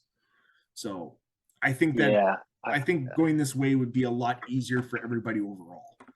I don't even think there's that much of a difference between 1 and 2, honestly. Like there's the outliers, but I mean, you're going to have guys dropping that went from 1 to 2, and they're going to go back from 2 to 1 this year. So yeah, I think even that's it's so close. I do like I think Brian Coxon's son mentioned randomizing the divisions and conferences. So I like that. I do think it's awesome to play everybody. And I'll be honest, I was actually in the boat of we don't need to play everybody before, but now I do think it's maybe a better scenario to at least play everybody twice.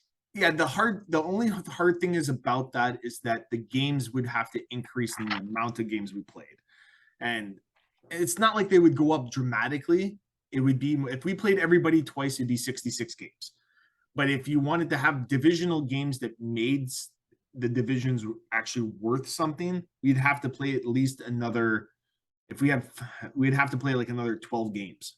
So it'd be like 78 games or 80. We're pushing like an NHL schedule.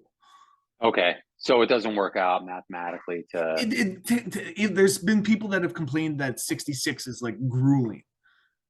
But when you think about it, 66 games over 2 months, 2.5 months, that's like you're playing a game, like 2 games like every couple nights.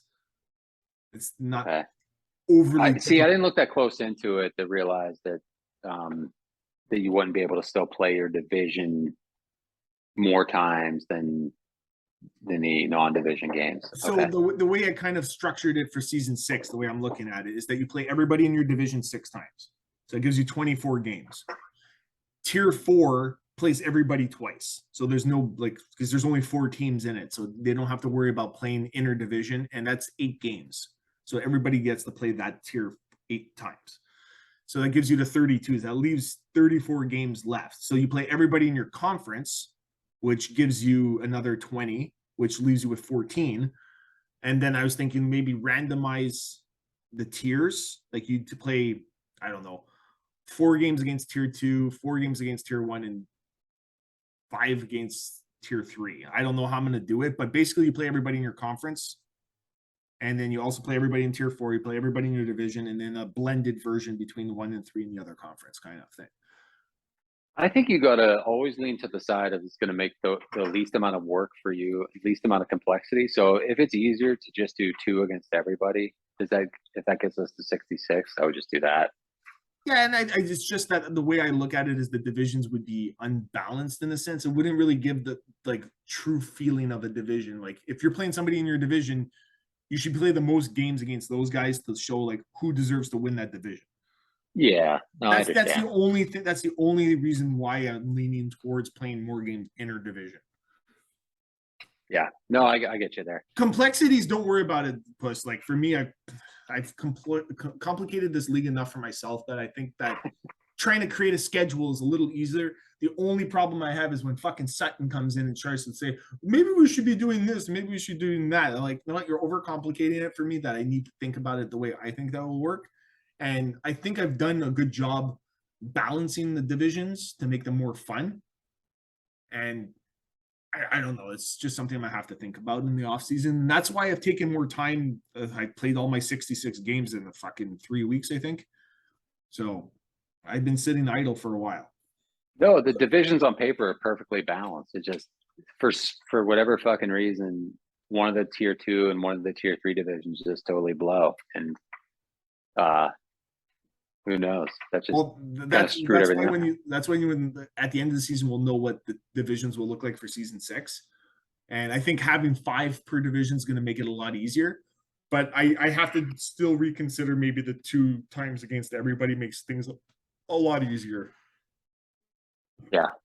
But No, dude, I can't even imagine what else you'd make better about everything. I mean, unless you can, get everybody to be available to play when Troy Hill's available would be the only thing I could think of, because It's an inconvenience. It's an inconvenience. It's Your time is valuable. no, I mean, it's just so fun. I don't know what I would change. I mean, I guess.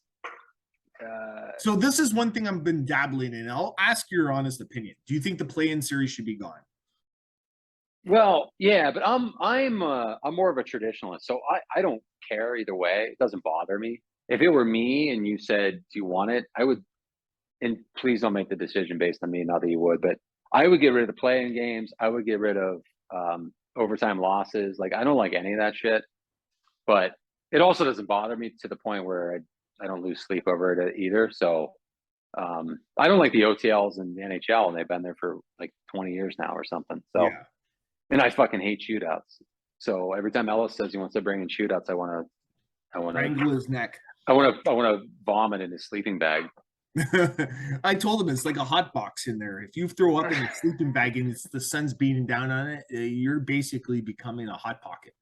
And I have to talk to him. I still cannot figure out why he wants to reduce overtime, the time limits. I mean, I've yet to understand the rationale behind more ties. I think the rationale of reducing the overtime thing was to create shootouts as in lieu of it. No, but that's it. I mean, that's just me. And I would go with the top 8 teams. Like the divisions have to mean something, so they get the automatic bids. From there, you take the next 5, or if you have 3 divisions, and you roll with it. But I could see it either way. I do like the idea of bringing in more teams. I also think that sometimes when you bring in more teams, you're doing some of them a disservice. Yeah. And I think it's a little bit more complicated, but that's just me. I think it's been awesome the way it is. So it's you can't go wrong, man. Everything you have set up is awesome. Okay. All right, so that brings us to our next segment. It's called Rapid Fire. And in lieu of what you said about COD, it's going to make it really funny for the first thing I'm going to say to you. So basically, first thing that comes to mind, and you basically tell me yay or nay. Sound good? Yeah. All right. Kittens or puppies? Puppies for sure. Tits or ass? Ass. AM or PM? AM. Facebook or TikTok? TikTok. City or country? I like them both. I would go with city. Okay. Experimental jazz or freestyle hip hop? Hip hop. Road Jazz trip can suck it. Somebody with their saxophone could blow it out their ass. Yeah, that's terrible shit. Road trip or camping? I love camping. I'll go with camping. As long as you're not camping with Ellis with beer. Yeah, I'm not sleeping in the tent with them, but I'll camp with them. Okay, sounds good. Diarrhea or vomiting? Diarrhea. Fact or fiction? Fact. Cross crease or one timer? One timer. Klein or wolf? Klein. Drowned or burnt? Drowned. So a lot of people don't like the burnt part of it, but I can understand. Locked out or locked in?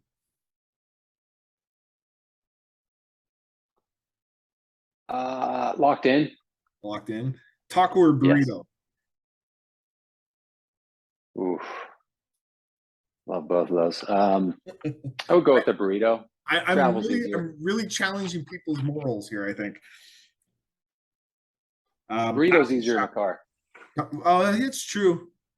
Yeah, tacos are a little crumbly. Unless you're okay with crotch food. That's all good. Bath or shower? Dude, I know you take baths. Yep. I have a question for you. Why do you take baths? So I take a shower prior to taking my bath. So I'm clean when I'm taking it. It's for me to relax. My whole body needs to be relaxed. And dealing with a lot of ding dongs in the league, I have to relax my body. So do you just, I don't want to hijack this segment, but do you just lay there in the bath? Yeah, And I smoke do a you have joint. wine, or what do you do? I smoke a joint and I play video games on my phone. Oh, really? Okay. That makes it different. Yeah, fuck. I'm on there playing Last Day on Earth, which is an app I play. Okay. I play another few other games that I have on my phone, which one of them are called HML, which is a hockey sim league. Then I play another one. It's called Retro Bowl. I play Grand Theft Auto, San Andreas, and Vice City. And I have all my retro games on it. So I'm sitting in the tub, smoke a joint, nice and relaxed, and playing games in a hot tub. Okay. All right. I stand corrected. I would take a shower, but that sounds okay. The way people knock it until you try it. And then it's always nice when your wife comes in and wants to give you a blowjob.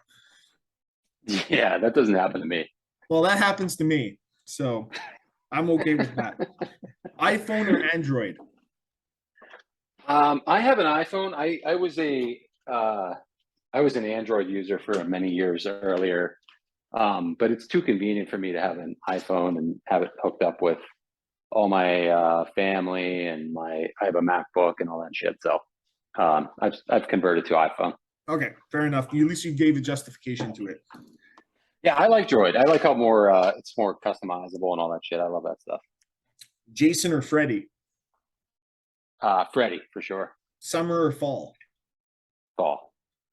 50-year miserable marriage or 1-year bliss ending in tragedy? 1 year. No one's gone with 50 yet. No. Local or domestic beer? What's the difference? Local's Local, like it's actually made in PA. Domestic is within the US. I go local. PA actually has some really good beers with Victory and Trogs. Okay. I'd probably go local. Long blowjob? Short blowjob or long foreplay? I've heard this one too. Has anybody said long foreplay? Ellis did. Ellis. All right, I gotta talk to that guy. Yeah, I'd go with the blowjob. Yeah, like for me, honestly, when you think about it, is foreplay actually including the blowjob? But I'm saying like you're there, you're doing your kissing, you're doing your rubbing, you're doing all your little tiny like elbow bends and calisthenics and yoga and everything like that to get it in position. But the blowjob is strictly blowjob. It's not like anything else is involved. It's all about you. Dude, I've been married for 20 years. Foreplay for me is like turning the light off. You're Ticklepuss. That's your foreplay. You turn the light off. I'm ready. Yeah. Fuck, I'm like a frozen frozen glacier on a Saturday night. Just fucking turn off the light. I'm already ready. Before you even fucking turning off the light, I'm ready. For you, this is going to be a soft spot. Pot or beer? Ooh. I would say pot. So moving into our last segment, we have open mic or Ask Magnus. And since now we got an Ask Ticklepuss, why did you open it up? Why did I open what up? Ask Ticklepuss or Ask Puss. I'm just curious because it seemed like I was getting all this attention and all of a sudden you're like, I want some too. I just did it to be funny. I didn't expect anybody to ask me anything, but yeah, every single thing I do is pretty much sarcastic. So well, I know that apparently we got another sarcastic person in the league is ticking us. And I asked him, I said, hey, did you want to do a dark side interview? And he goes, decline. I said, oh, nice. I said, great. I said, just wanted to ask to let you know. He goes, thumbs up. So it's just like even his emojis are somewhat sarcastic, I guess. Yeah. So, yeah. But with everything that we've gone through in this league so far, do you have anything on the top of your head that you wanted to express, complain about, bitch about? Leave that to complaints, I guess, with G-Lock, because it seems like he always has a complaint. No, man, I don't think I have any complaints. I mean, I think, just questions around the one pressing question I had was, what's the limit of teams for this league to where you would consider doing a secondary league? We're there. Okay. We're right at it. The ROM can only handle 34 teams. Ideally, I would like it to only be 32 teams for the one fathom of it that I could start a second league based on another ROM so that the ROM doesn't have to cross between leagues, I guess. So I've even fancied running the option of saying WNHL 95, what would it be, version 2, and for anybody who wants to play in the version 2. So it'd basically be what we're doing now, but starting back in 95 again from scratch in a sense. But it would be for any new people so we can vet them so that they can get used to how the league runs, get used to like how they have to commit to this league, and that becomes the minor league. So I guess I was thinking if what would you do if, 2 or 4 or 3 or whatever teams show up after this season and want to play? Like, would you? I would create a personal league just for them. Okay. And they would play each other so that that's how we would vet them. Or we would add, say, yourself or Nips or Wolf or somebody who's been in the league that plays a lot of games, or even myself, just to vet players to see how they react. And if they're not willing to stand up to it, if their games get forfeited, doesn't impact everybody else in the W. And then we know who are the legit teams that want to play. And then if there's somebody else, like I know Sammy Smith wants to come back, but we won't have space for him. So that becomes the difficult part. Gotcha. So, well, we could kick out Einstein, but fuck Einstein, man. I'm happy you got some games in the other day too, but 2 is not going to cut it. And like even for me right now, I have to catch up Matty A's games. So, and that's been fun because I actually got to play some of the guys in the league that everybody else hasn't played other than unless you're in tier 4.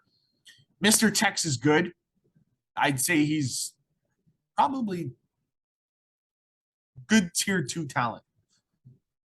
Yeah, I exied him a while back, a couple weeks ago.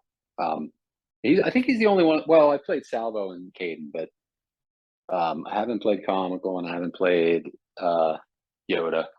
I don't know if there's anybody else. But. And there's nothing wrong with Yoda sucking.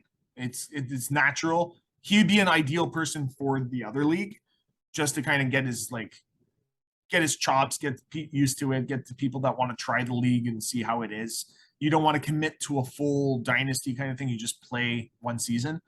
And then we would know you're like, okay, you're not really wanting to be here. Like I even think Leviathan would be good for that league because he didn't really like the whole thing. He always felt like he was getting beat up, but he did play some games in the first year. You just thought it wasn't for him.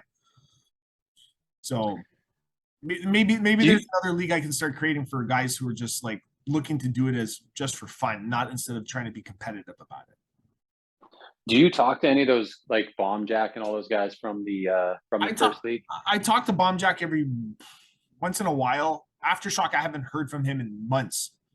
So, but I think that's more or less due to work, and he hasn't been online in a while. Who else? I want to bring Dinkelberg back. Like you and I have already talked about that. Like we'll pledge to bring him back. Yeah. If Mike Vick wants to come back, I would allow it, but then there would be his contract would have some speculations or stipulations, not speculations. I think we're at a point right now where I think a secondary league would be very good for new guys, just so that they don't feel like they're getting thrown to the wolves, and they get to practice, they get to play, they get to see their commitment, they see what the league's actually all about. They could still be a part of the Discord, but then it would be at least somewhere for them to test their skills, see if they're willing to play, and if somebody drops out, then they jump in.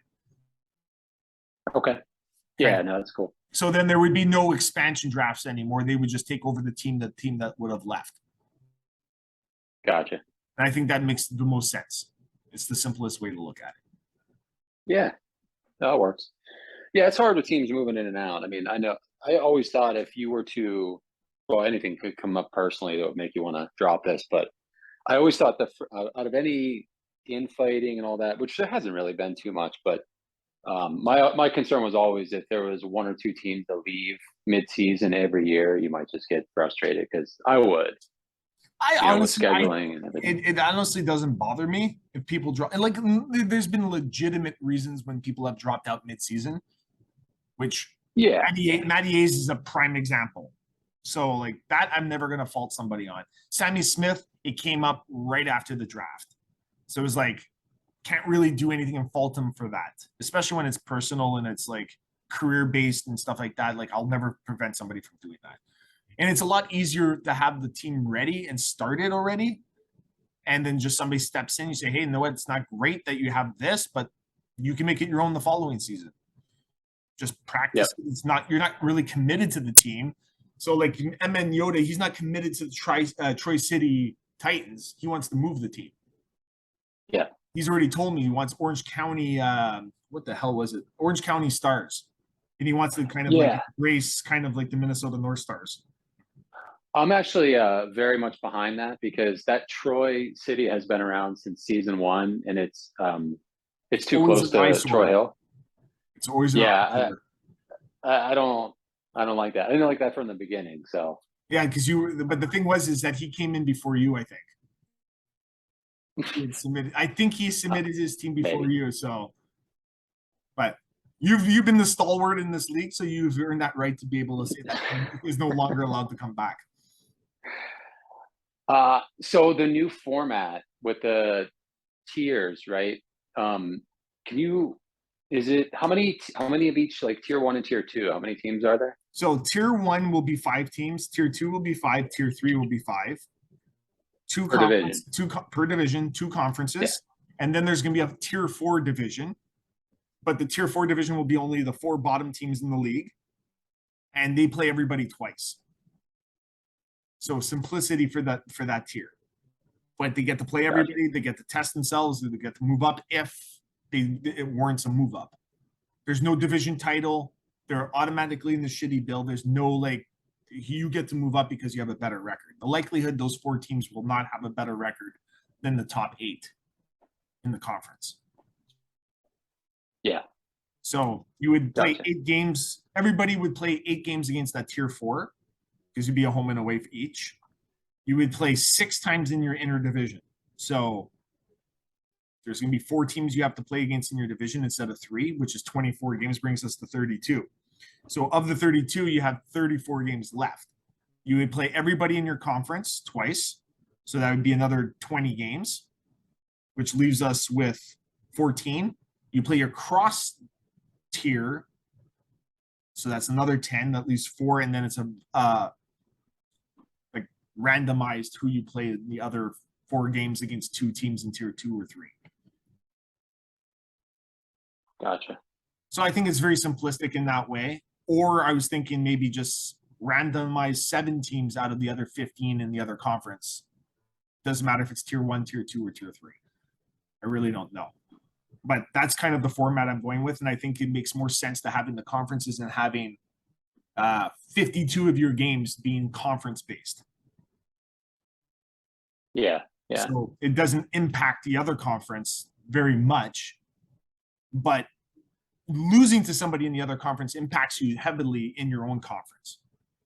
But it also has interconference stuff has a huge, bigger impact as well, because you lose to somebody in your conference, that could be a team you could be fighting for a playoff spot against. Okay. And I like it. The relegation and promotion will work the exact same way. Only one team will move down and one team will move up, only unless the point differential justifies it. Like say a tier 1 team is garbage and they only got like 60 points, but the tier 2 team has 86, they'll move up and the tier 1 team will move down. Each division will be randomized. So of the 10 tier 1 teams, it will be randomized which division or conference they're going to be in. So we're kind of getting a little bit of a jumble, but it's not like those tier 1 teams will end up in tier 2. They're staying in tier 1. It'll just get jumbled which side they're going to be playing on. Yeah, no, I'm a big fan of that. Is that year to year they get randomized?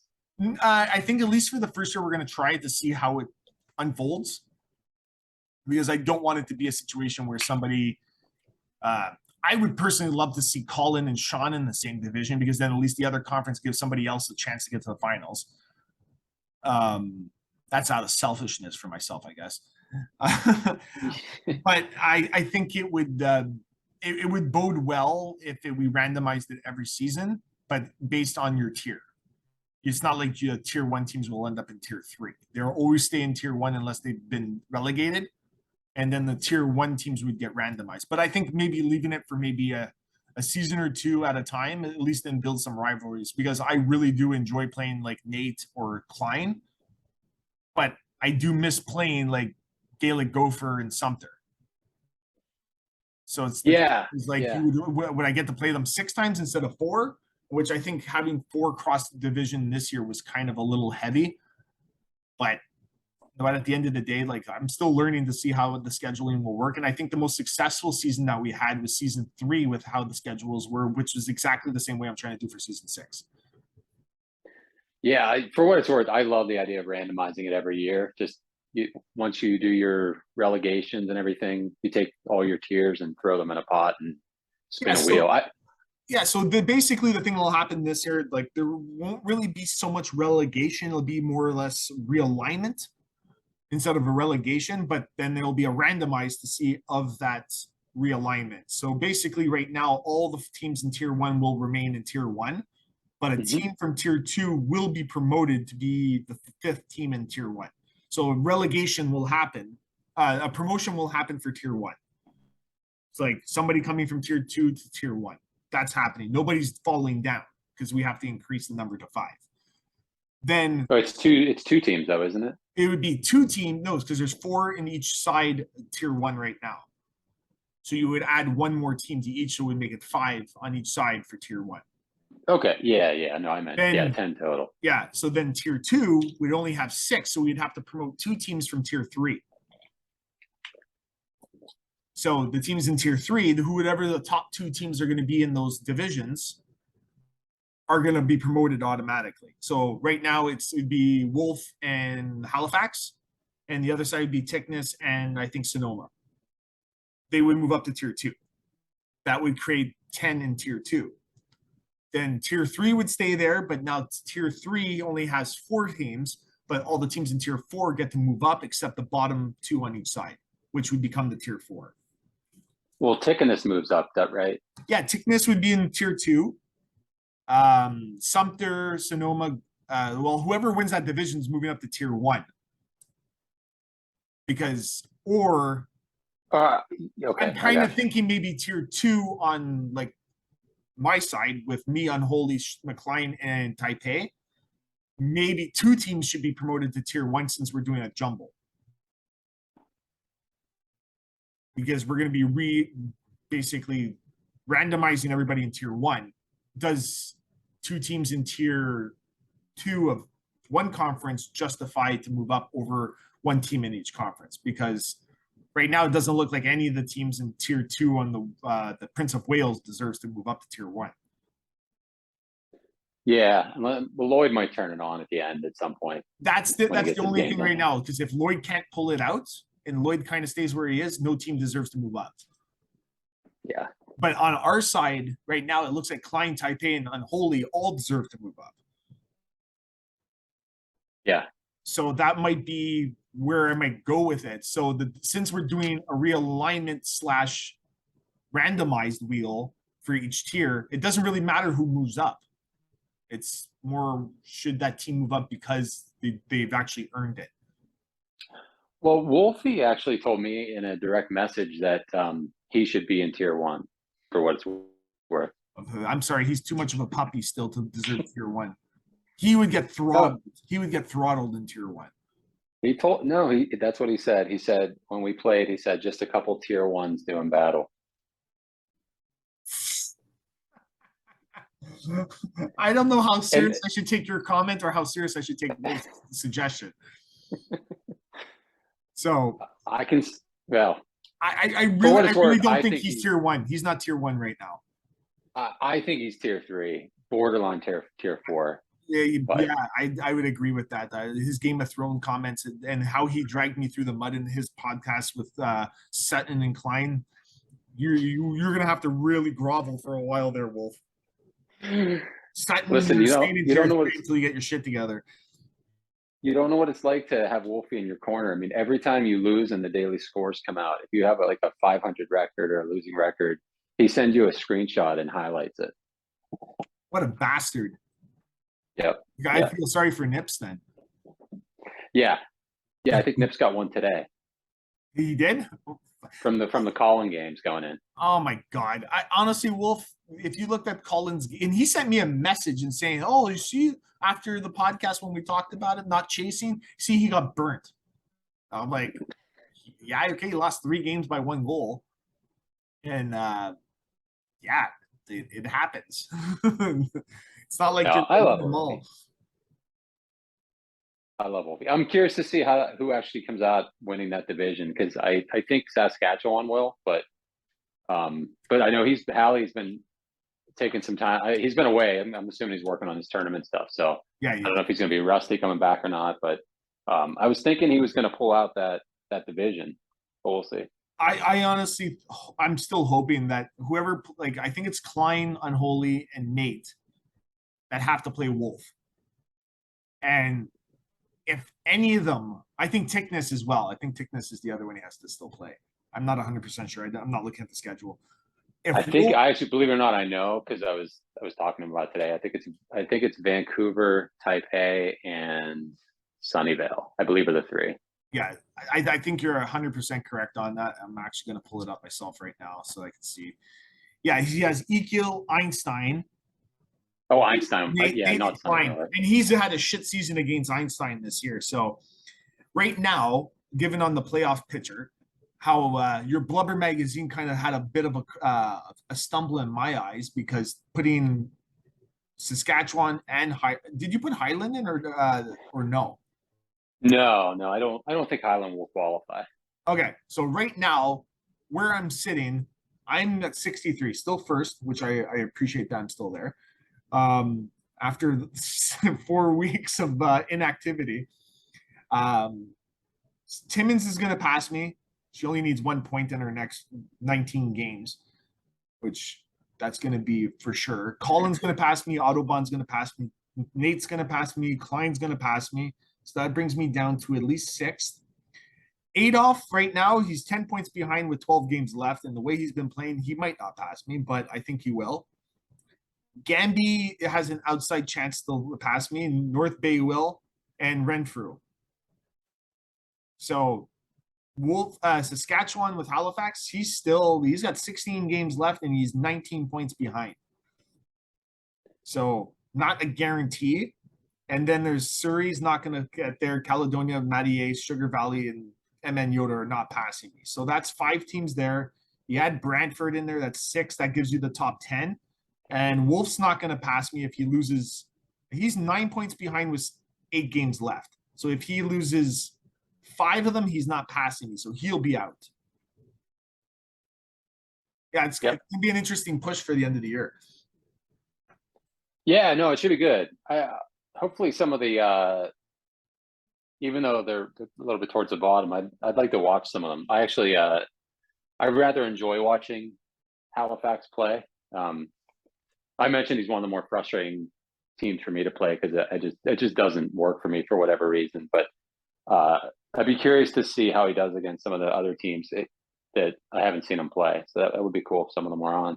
Well, when you do play him, he is very frustrating. But like of all the teams that I'm kind of disappointed with so far this year, to Yakutuk, I'm a little disappointed because I thought this was his breakout year.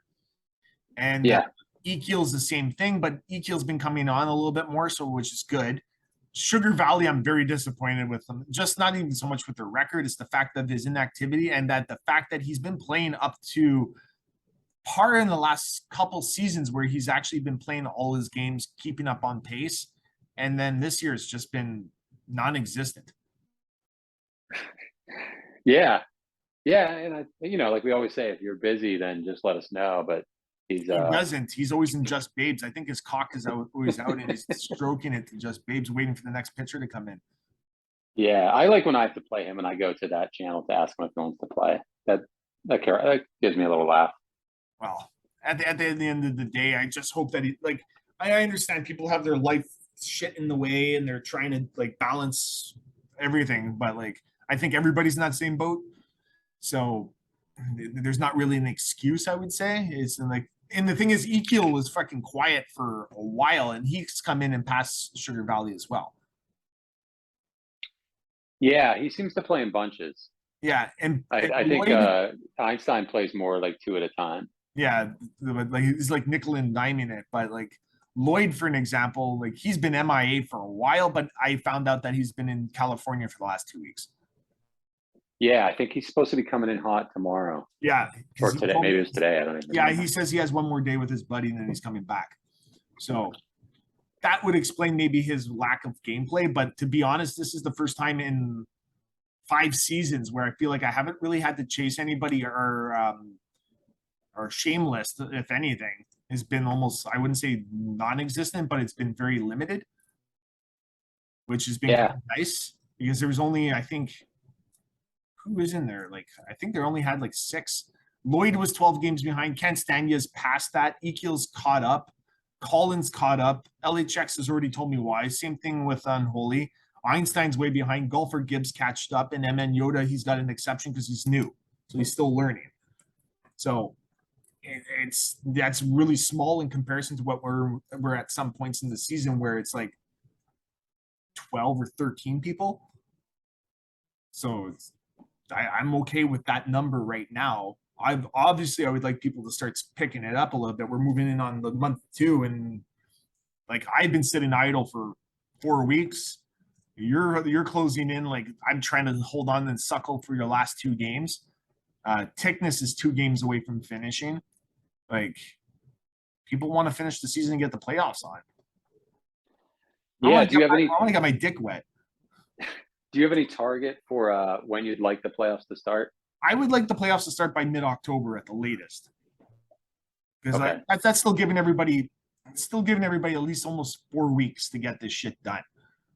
Ideally, I would like Matty A's games. I'm going to play them so that I can get like that up, and that will get some of the tier 4 guys numbers up as well. Yeah. So like if I can probably finish Matty A's season by the end of next week if I get in contact with everyone to play. Like I know I can get Gamby to play the games if they haven't played. Let me just pull up Matty A's team.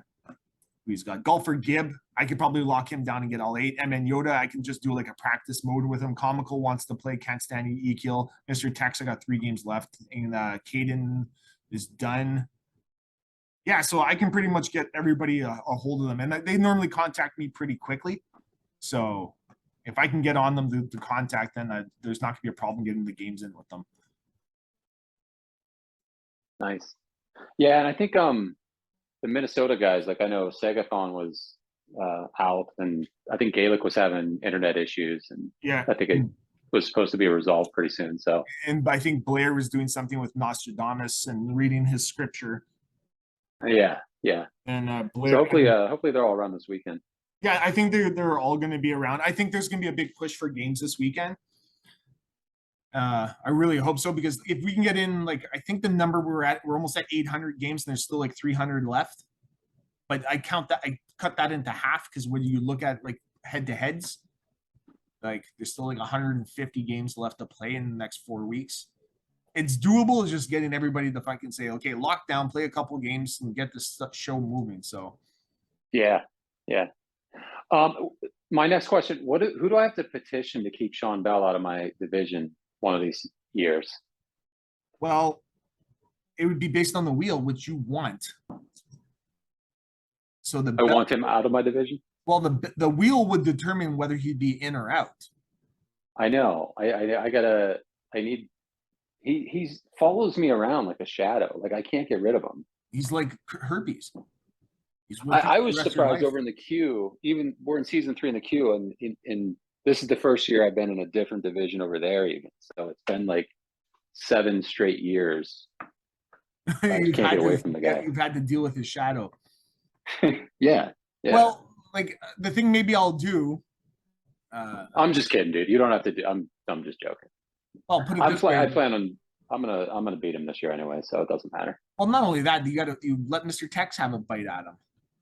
Yeah, that's fine too. Whoever wants to, I mean, whoever's going to beat him, if he makes it to me, I'll take care of him. Well, you better take care of him. I want to see some pumping and dumping on him. I want to see him have some shit on his face for a change. Yeah, a really good player told me to just slow it down, and so I'll just do that. Oh, was that me? Yeah, But I'm not a very wasn't that good you player. that said slow it down? I'm not a very good player though.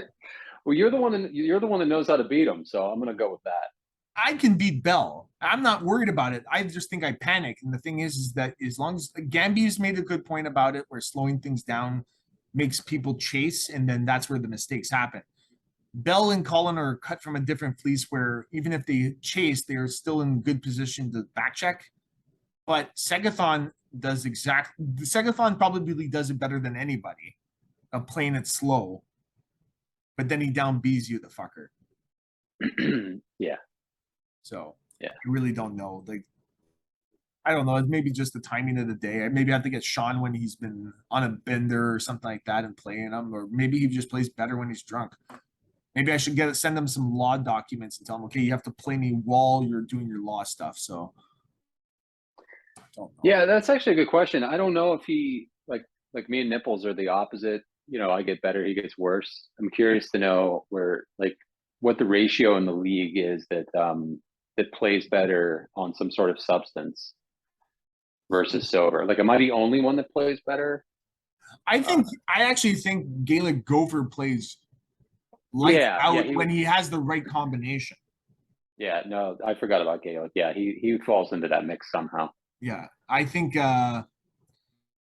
Segathon doesn't perform very well when he's intoxicated. Yeah, I know he's mentioned that.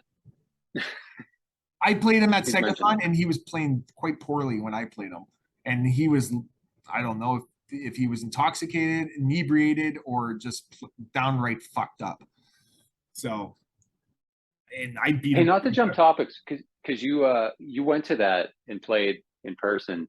Yeah. Did you find it really difficult to go back and play with the old controller? Kind of. It was a little weird. So if anyone's doing live tournaments, maybe that's why these guys invite other ones to come, because they're like, well, they haven't played with a real controller in years. So it just feels very light. Very light. Yeah, because I got one of those adapters, and I twice now I've hooked it up and I've tried to play with it, and both times I've just unplugged it because it feels too strange to me. But I know, like, going to the high tournament, I'm gonna have to adjust to it at some point, and it just feels totally different now. Yeah, and when I played with it, and the big thing was I do wireless controllers, so like I can move around the room and stuff with it. But the fact that this is basically wired to a machine, and if you pull it in any direction, you're going to take the machine and the TV with you. I'm not worried about any of that stuff, but because especially since it's not your place. Yeah, well, technically the one I play with now it is wired still, so I just plug it into the PC. Okay. But it's probably the same shape as yours, though. It's just smaller. Probably. Than the big fat old Genesis one that'll last forever. I bought it because I was thinking I'd have to keep buying these retro ones. I might as well just try, and because the old ones I've had for 30, 40 years or whatever, and they work fine. But the current one I've had for the PC is lasted me, like, I think I'm on my third season, so I might have got a good one. I shouldn't say that out loud. Same controller I've been using since season 1. You must not push the buttons hard enough. Well, you gotta push the buttons harder. I got man hands, so like my fingers are like sausages. So I don't know, like maybe that's why I'm playing like shit, because at least the Sega Genesis's old buttons were a little bit fatter. I'm using like an Xbox controller, and these buttons are like the size of my nipples. Oh, you're using an Xbox controller? Yeah. Oh, yeah. I don't know how people do it. I don't know how people do that. I think Nipples did that for a long time, and I couldn't figure it out. It's too weird for me. Well, I think it comes down to like maybe preference, because the Xbox was the last like modern system that I had, and got so used to the controller. So maybe, but I can go back to any old controller. That's not a problem at all. Interesting. Yeah, I should start Xing with this other thing again at some point, but I always get frustrated and just unplug it. But at some point I'll go back to it and give it another try. Well, put it this way then. You bring it with you to the high tournament, lube it up with some Vaseline, and if somebody bothers you, just shove it up their ass. I don't know if it's that kind of party. I don't know why the Klein and Wolf are talking about it. It seems like there's some crazy shit that goes on. So who knows? They might have like a sadist room or something like that, like Segathon has. I didn't see it when I was there. So it must be like under the stairs and some gimp is in the corner, like basically torturing you. Yeah, I don't know. I'd have to ask them if that kind of stuff goes on. I got the impression it was more just about video games and beer and food. Well, that's what I thought so too. But then you don't really read the disclaimer at the back page on the bottom corner. That's a stamp with Klein's face smiling with a thumbs up. Well, I'm looking forward to it, man. And you're definitely in for coming down. I hope so. Yeah, the wife's already kind of give me the clears. That's kind of like it's my birthday gift now every year that I go to new tournaments. Nice. Yeah. Hopefully it's not just me and you, because I think Nipples hasn't asked his wife yet, and my wife could always just say, "No, you're not going." We'll see. I've been building up a lot of clout recently. I've been stockpiling my husband points, so I think it'll be okay. Oh, I definitely have invested plenty of time into that, so I'm not really worried about it. And she's always happy when I can go away for a few days. Like even with this conference, she's like, "Oh, you know what? I've gotten to sleep much better the last few days because you haven't been in the bed." I'm like, "Well, you got the fucking dog in the bed too with us, so it's normally that makes me feel very uncomfortable." So, and she's that's a good point. And she's my height too. She's 6 foot, so okay, yeah. It's always fun. Yeah, my wife's been dying so I stopped traveling, like I mentioned, in February 2020. I was gone pretty much every week, and it just stopped cold turkey. So it's every couple Mondays, my wife will ask me like, "Have you heard when you're leaving yet?" So maybe she'll look forward to me going. Who knows? Yeah, maybe you should start building up some points of leaving. Just go down to the grocery store for a day and come back. You're like, "Oh, I was eating." I've been trying. I've already told everybody. I have a really small team, and I've told everybody. And so there's only 4 of us total in North America. The other 3 are adamant they don't want to travel at all. So I've told them like I got to get the fuck out of the house. So anything that comes up that you don't want to go to, just let me know and I'll take it. But nothing has come up that's like justified it. Okay. Well, it's like so I'm working on it. With my job, it's more or less the wife says, "Go to the other building and work in the office over there." So I do that. And she's like, "Okay, come back for lunch." I'm like, "Sure, come back for lunch." Oh, that's good. So it's all good. All right. Right on. So I guess this will end our Dark Side of 95 with the Ticklepuss, the Puss. And it's not Puss in Boots, it is Ticklepuss. Yeah, and hey, Ultra Man, thanks I appreciate you having me. This was really fun. I love listening to these. I love the league, everything you put into it, everything everybody else has already said. But it's a really, really good time, and really do appreciate everything you do. Not a problem. I appreciate you guys doing everything you do, especially with the coxsons in there. And I've revised some of my questions for future reference. Very good. Very good. All right. Take care, Puss. Everyone play your fucking games. Yes, please. All right, we'll see you. See ya.